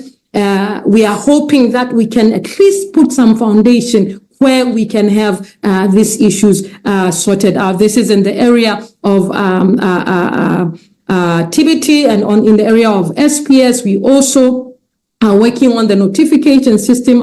Dr. Diana yesterday made an intervention on this. This is where we have started because we understand that the issue of transparency is very key for the private sector to be able to know what it is that we are doing. And in ending, I just want to say that to repeat the issues of importance, really, that we must endeavor to look through the competence of the national authorities, the ability and the competence of the national authorities, and the international recognition thereof is very key. Harmonization of standards and equivalence of technical regulations, issues of availability of scientific evidence in the area of SPS is very key.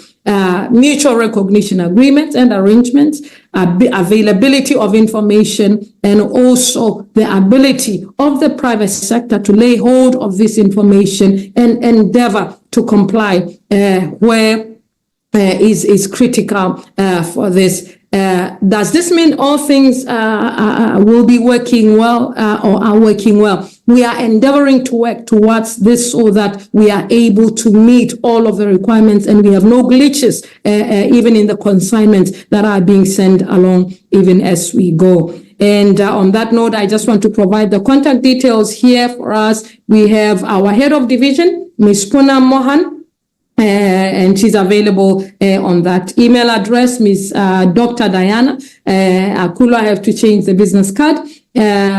She's our principal officer, sanitary and phytosanitary measures. Her email address is available and mine too is available. Thank you very much for your attention.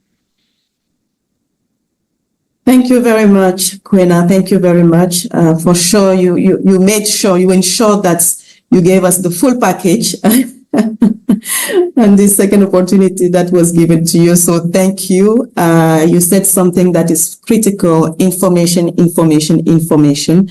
And this is what we are trying to do right now with this series of webinars and the future webinars that will be coming up, because as you said, we need to make sure that the private sector is really aware of what is happening and the tools that are available to them, so that they can truly harness the benefits of the AfCFTA, export to other markets. What are the conditions, the requirements in terms of standards, etc. It's critical.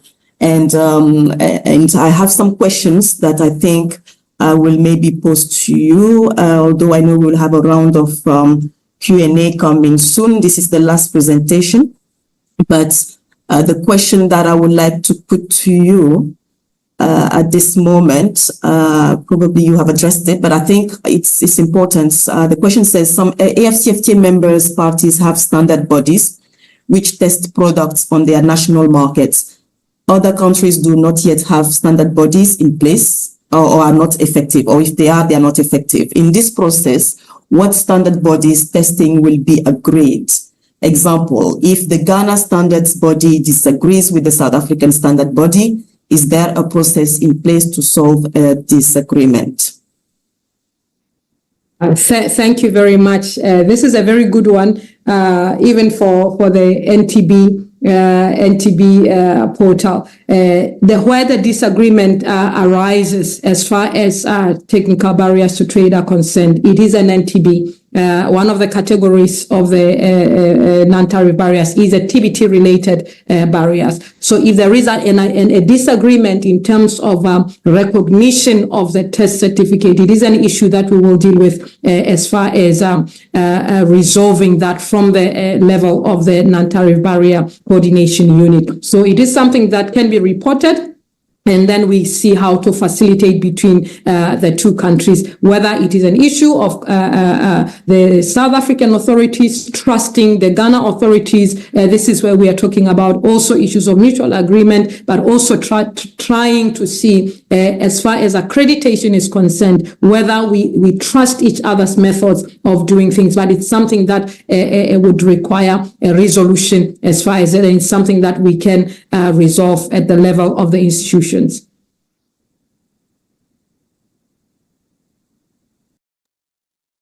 Thank you very much. I'm sure that you will be able to pick up some other questions in the chat. Ladies and gentlemen, we are coming close to the end of this webinar series. This first webinar program. We have a few minutes to take some questions live. I think we will just give the opportunity for some participants to share some comments, not just on the presentations that were made today, but also maybe on the presentations that were made yesterday. And then we will be able to wind up. So before that, please, let's take another 2-3 minutes breather, and then we will come back straight away. Thank you.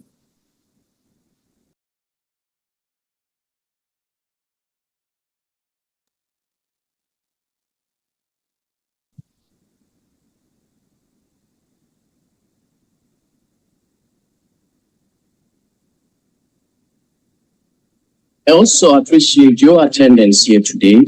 Many of you come from across the length and breadth of our continent to attend this event. That is why this trade dialogue is so critical. As an outcome of this trade dialogue, we intend to establish an ongoing platform for private sector to be one of the pillars of the implementation of the AfCFTA, so that jointly we can identify opportunities for investing in value chains that will increase intra-Africa trade. The strength of our conviction that can give us the courage to make the difference in the pursuit of prosperity and happiness all of us Africans deserve. We are well on our way to creating the world's largest single free trade area with 1.3 billion people and a gross domestic product of $3.4 trillion.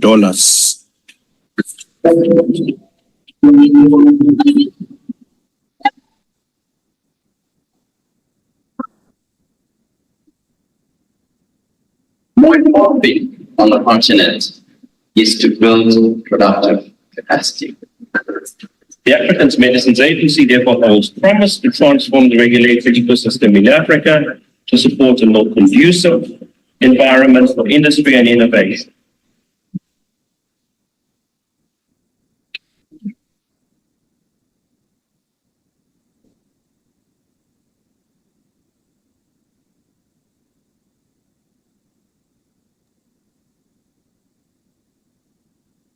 Okay, thank you very much.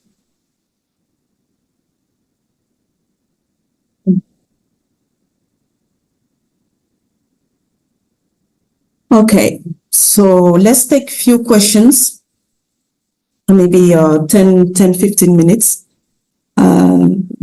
Few questions, and then we will close the webinar. We are very mindful of your time and really appreciate the fact that you have committed and stayed throughout the program. We will not want to hold you any longer. So let's delve straight away into the questions. I will first call upon, and also please IT help us unmute and unmute the speakers. I will call upon Mrs. Francesca Fonse.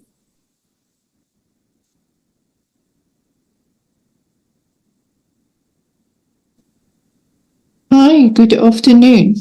Good afternoon. Yeah. Okay. I would like to know, when we look at all these principles and policies that has come into effect, and everything that is being planned within the auspices of the free trade agreement, how can we as business women in Africa bring our skills maybe in an advisory capacity to this portfolio? Is that possible? I am a multi-sector player in South Africa, currently in the process of expanding to other African countries. I also happen to be the appointed national champion for women to the Department of Justice in South Africa, and I am a member of the UNGC. So I think in the past few days, as I, measured the Q&A on the platform, there are a lot of women and males with expertise who not only want to engage this facility and this organization. I have been involved with CEDA, South Africa, and the DTIC, and studying the platform for our future projects that we wish to launch. But I do think, it could be advisable to create a think tank and to help us move Africa forward, and to especially look at how we implement the SDGs in this endeavor going forward. Thank you. Thank you very much, ma'am, for your for the comment, which and contribution. Maybe I will take. I'll try and respond to this comment or give our position. You are absolutely right. The AfCFTA Secretariat, obviously, it's a continental institution. And as such, we have to find the right framework to engage our stakeholders in private sector. And when we talk about the private sector, of course, as you know, we're talking about large corporations, we're talking about small businesses, the SMEs, the women, the youth, the informal sector, the various industries, the sectoral, industries that we have.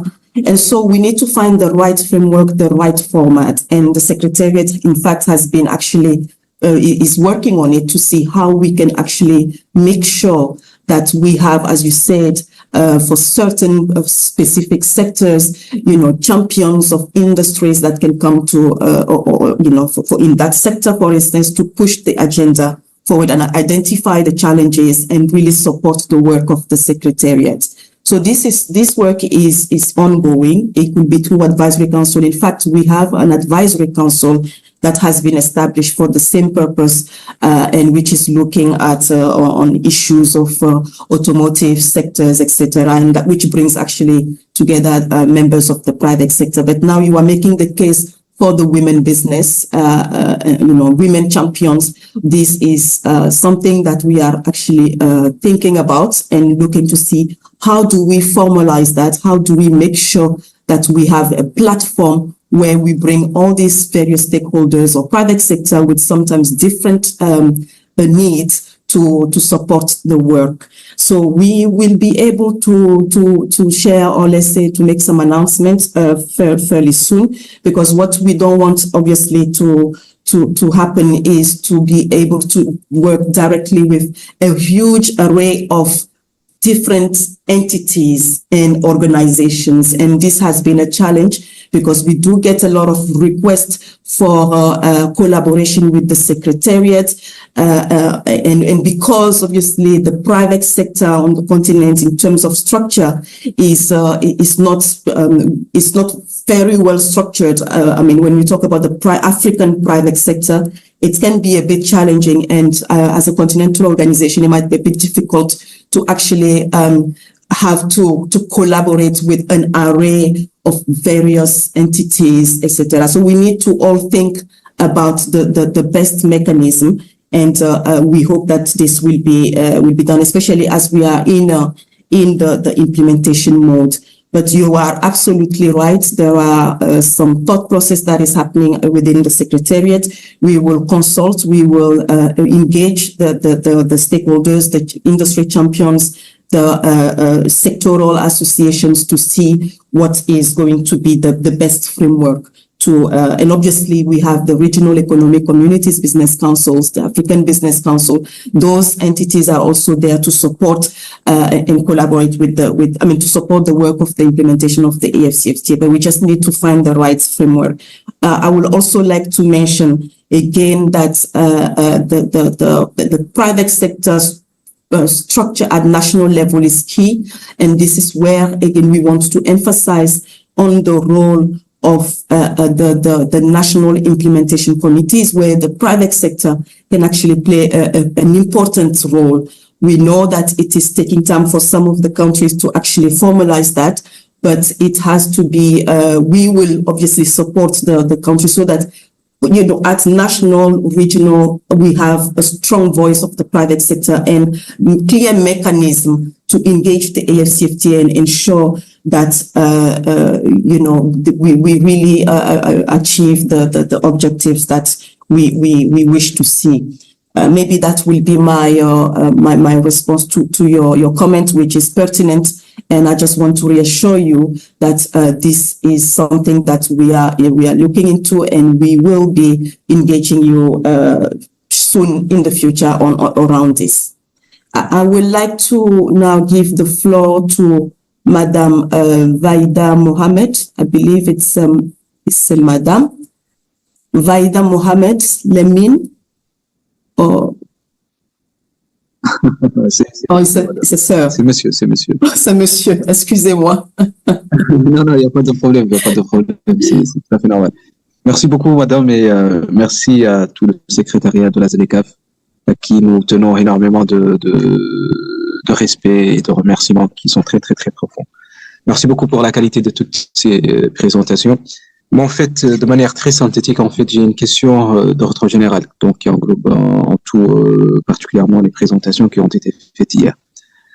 S'il vous plaît, concernant, par exemple, maintenant, très concrètement, si un opérateur privé, maintenant, veut démarrer en Mauritanie, par exemple, là où je vous parle, un échange pour bénéficier du traitement préférentiel de la ZLECAf, c'est-à-dire dans le cadre de la ZLECAf, qu'est-ce qu'il doit faire exactement, sachant que la Mauritanie a déjà ratifié l'accord, a déjà soumis sa liste de concessions tarifaires, même sa liste d'engagements spécifiques, donc tout est OK.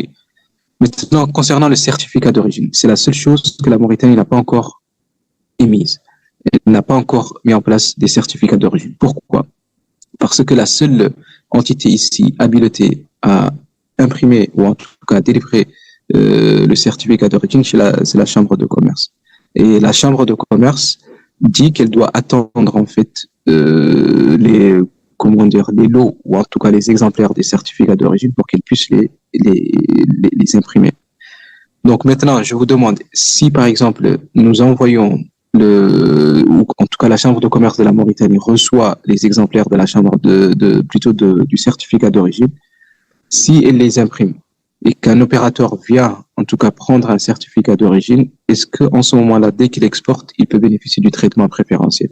Ou bien il faut qu'au préalable, la douane fait ce qu'on appelle la domestication, c'est-à-dire insère, c'est-à-dire le démantèlement tarifaire dans sa loi de finances. Donc ça, c'est le premier point. Le deuxième point, maintenant, si ceci n'est pas possible, concernant l'initiative du commerce guidé, si la Mauritanie veut, en tout cas, entrer dans cette initiative de commerce guidé, on veut savoir, est-ce que cette initiative, elle concerne tous les produits ou toutes les lignes tarifaires qui ont été négociées, ou bien c'est seulement un certain nombre de produits qui sont concernés par cette initiative. Parce qu'on sait très bien qu'au départ, quand les pays étaient seulement 7 pays, c'était uniquement un certain nombre de produits. C'était les carreaux, c'était le thé, en tout cas des produits qui ne sont pas très nombreux. Donc maintenant, on va savoir, est-ce que ce sont les mêmes produits qui sont toujours maintenus, ou bien cette liste de produits a été élargie. On aimerait savoir ceci. Et puis le deuxième point, parce que quand on regarde en fait la liste des pays qui se sont insérés dans cette initiative de commerce guidé, on voit par exemple des pays de la CEDEAO. Comme vous le savez, la Mauritanie a signé un accord d'association avec la CEDEAO, donc nous entrons dans le cadre de la ZLECAf comme bloc avec la CEDEAO. Mais on voit des pays de la CEDEAO qui sont dans cette initiative. Or, il a été mis en évidence que les pays en fait qui forment un bloc doivent tous aller ensemble sous le nom de cette bloc-là et qu'ils ne partent pas, c'est-à-dire de manière disparate. Donc, on aimerait savoir, est-ce que, par exemple, si un pays de la CEDEAO rentre dans cette initiative du commerce guidé et qu'il commerce en termes de traitement préférentiel alors que les autres pays ne sont pas dans cette initiative, les pays de la CEDEAO, donc est-ce que ceci est quelque chose à prendre en considération? Merci beaucoup, madame. Merci beaucoup, monsieur, pour vos questions. Je vais tenter de répondre à certaines questions et je pense que je passerai la parole à mes collègues pour qu'ils puissent également intervenir. Vous avez parfaitement raison pour ce qui est donc du certificat d'origine ou en tout cas du commerce sous le règlement ou disons le régime ZLECAf pour que ça soit effectivement effectif.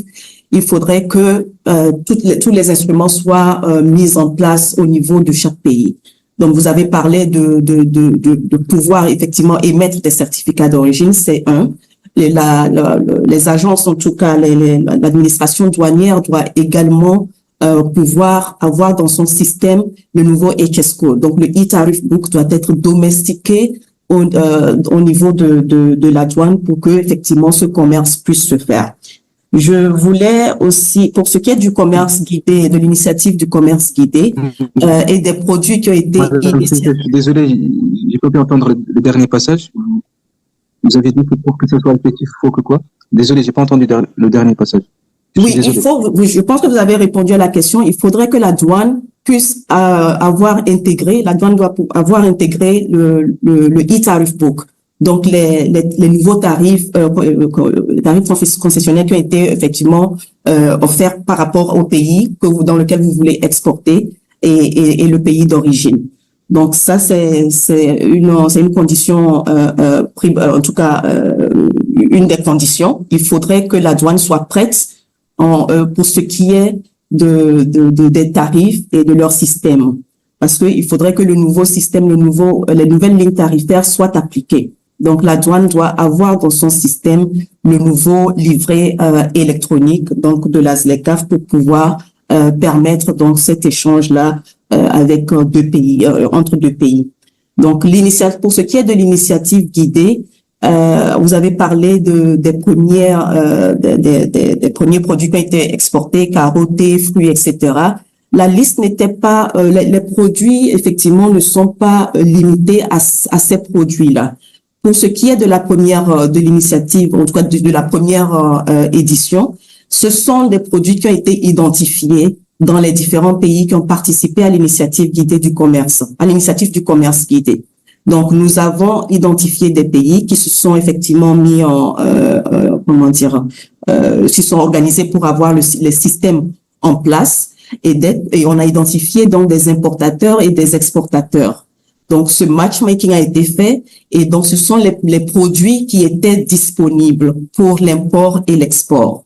Donc, l'initiative du commerce guidé aujourd'hui ne se limite pas à ces produits. Dès qu'il y a une opportunité d'échange ou de transaction entre deux pays qui sont conformes pour participer à l'initiative du commerce guidé et que donc des produits dans un pays d'origine sont identifiés pour être exportés dans l'autre pays, dans un pays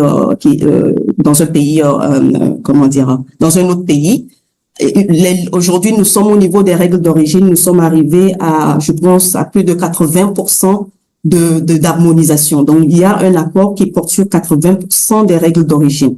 Donc, il suffit juste d'identifier ces produits et le livret tarifaire, comme vous l'avez sur sur le site de la ZLECAf, effectivement, vous permet d'identifier la ligne tarifaire qui correspond à votre pays et de voir quels sont les tarifs qui s'appliquent.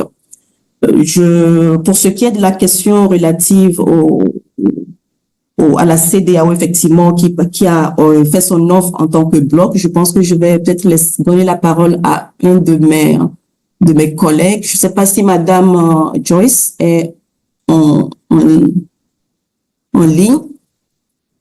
Joyce, are you online? Yes, I'm online. Okay. Did you follow the questions? Because I know yes. Okay. Yes. Please. Good afternoon and greetings to everyone.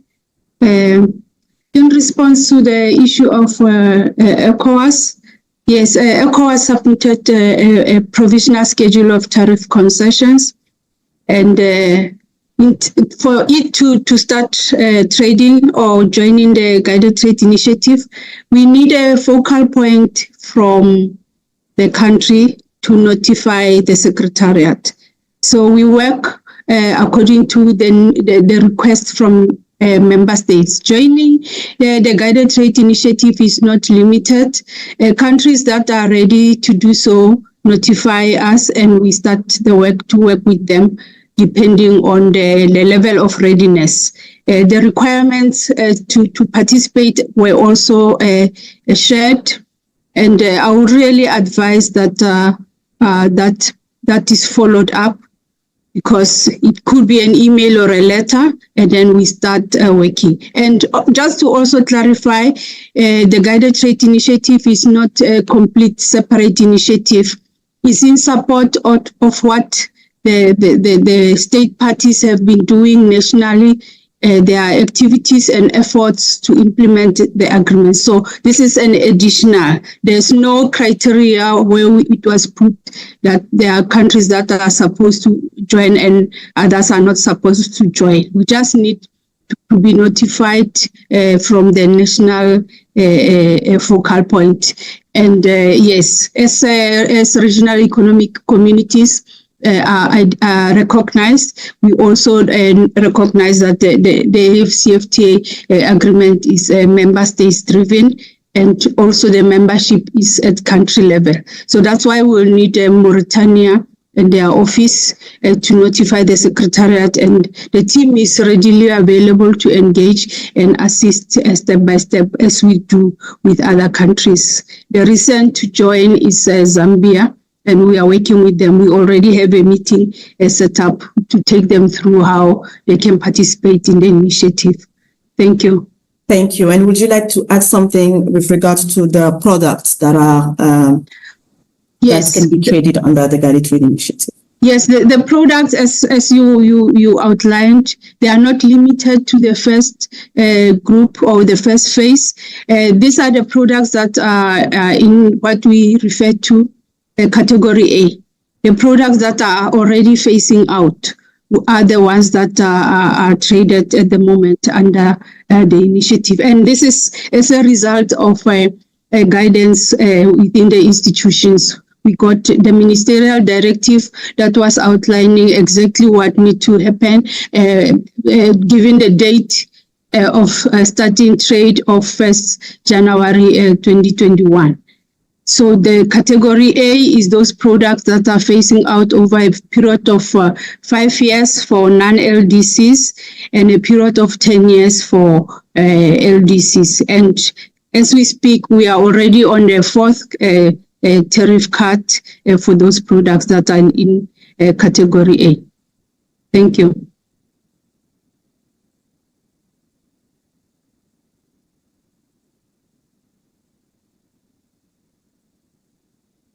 to unmute. Madam Cynthia, maybe unmute. Sorry. I was saying that I will take the next question from Medina Issa. Thank you very much, Jones. Okay, thank you. Is Medina Issa ready to talk? Ready to speak? No? Okay, yes. No, okay. Next one, Joel Leonard.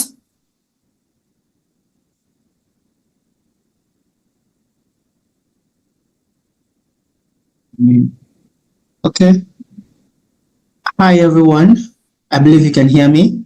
Please, can you confirm? We can hear you perfectly. All right. Thank you so much. I really appreciate the workshop.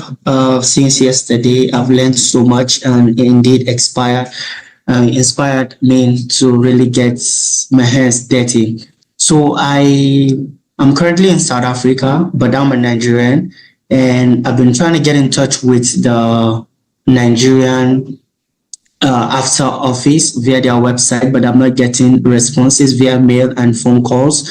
The number is not ringing, and then also the emails are not getting reply. So I just wanted to ask if I can get help, perhaps direct contacts where I can ask relatable questions directly to Nigeria. And then also I wanted to ask, so the certificate to trade, the AfCFTA certificate to trade, I just wanted to confirm if peradventure, let's say I want to export cashew from Nigeria to Morocco, do I have to get a certificate also from AfCFTA in Morocco and then one also from Nigeria?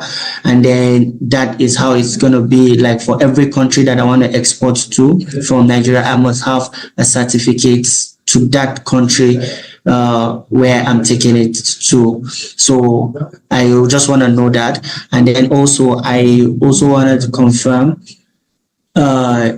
the certificate of origin. Is it per commodity, or once my company have a certificate, right, the AfCFTA certificate, then I'm sorted for all commodities that I will be exporting there? Thank you so much. Thank you very much. Anybody from the Secretariat? I don't know, maybe Joyce, would you like to take it up?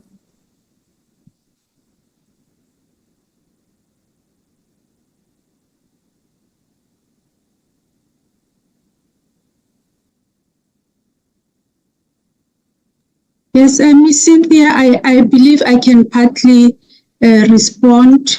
It would be great if we check if the colleagues from Customs Administration are also here.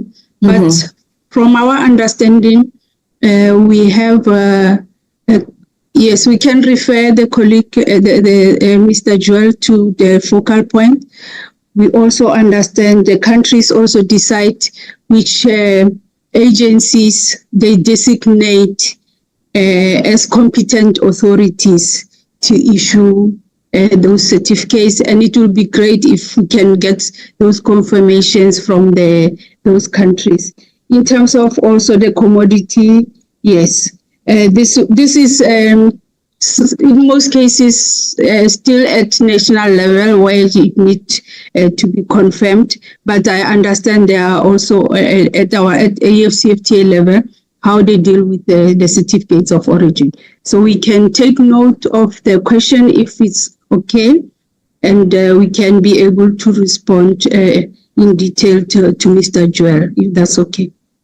Very good, thank you. I think what I will ask again, colleagues, to put the emails, the AfCFTA email in the chat for people to write to us post the webinar with specific questions or requests to actually link them up with focal points in various countries. I think that is fine. We will be able to do that.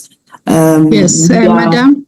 Yes. Yes, just a quick one. Also for Mr. Joel and participants to check the website, the rules of origin and the manual is also there. And I also believe even the contact points and email addresses are included there. Then we can be able to address their specific questions through that. Thank you. Thank you. Thank you very much. I am really mindful of the time. We are now at 12:33. I think that maybe we will close the program.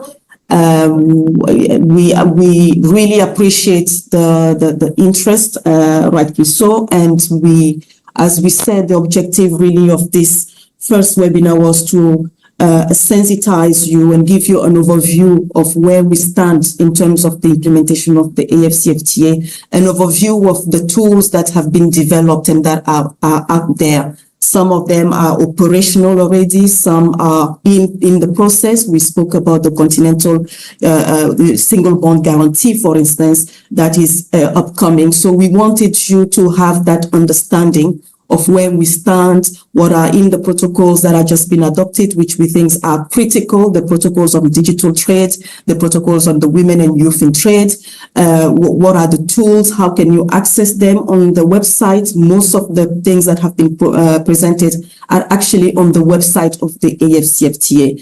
But we believe, as my colleague said, information. We know we have to continue engaging you, and we are happy that you have actually turned up so in great numbers. We have your email addresses through the registration process. We will respond. We will first of all share the recording. We will share the recording. We will not be able to share the slides. I hope you will understand where we are coming from, but we will share the recording for you to view it again if you so need and get the details that you need. Our communication email is open, and please do not hesitate to reach us if you need any specific information. There are so many other tools that we have not been able to cover. For instance, we have a private sector engagement plan where we have identified 4 priority sectors: agriculture, agro business, automotive, pharmaceutical, transport and logistics, where we are really pushing for investment and development of value chains. We will be able to share more information through another webinar. We have also, and we've been receiving requests on the financing schemes that we have to support the SMEs.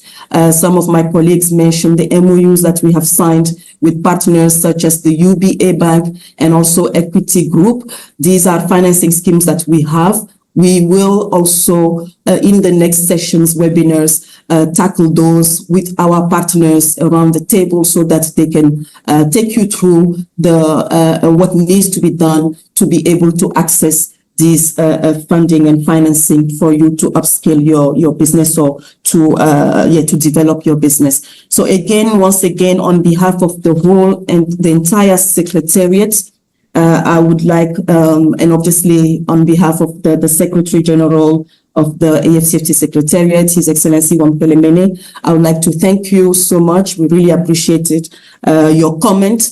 We will also, and I promise we will endeavor to respond to the comments that we have gathered, collated, and sent to you by email. You will hear from us through your emails, and we look forward to seeing you in the next webinar that will come up shortly. So thank you so much.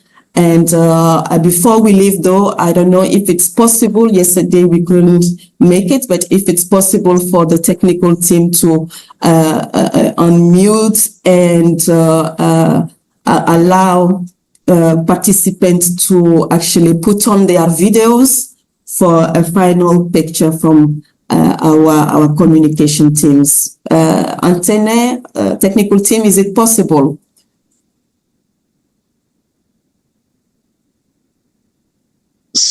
Sorry, Cynthia, please, can you repeat?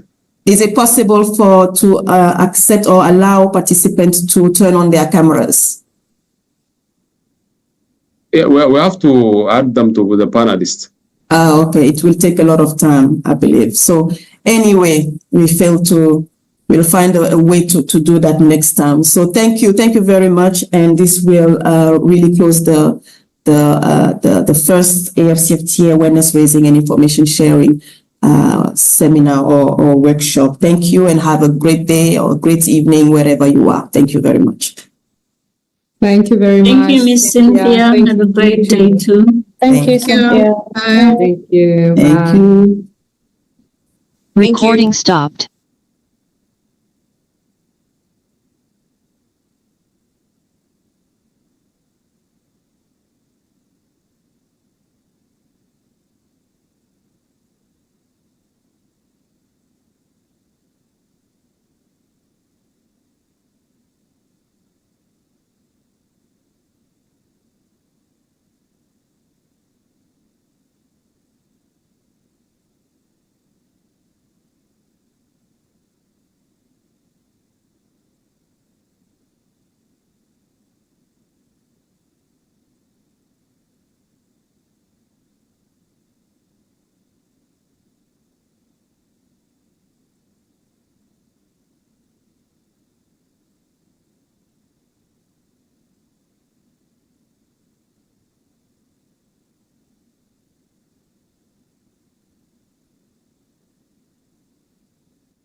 you.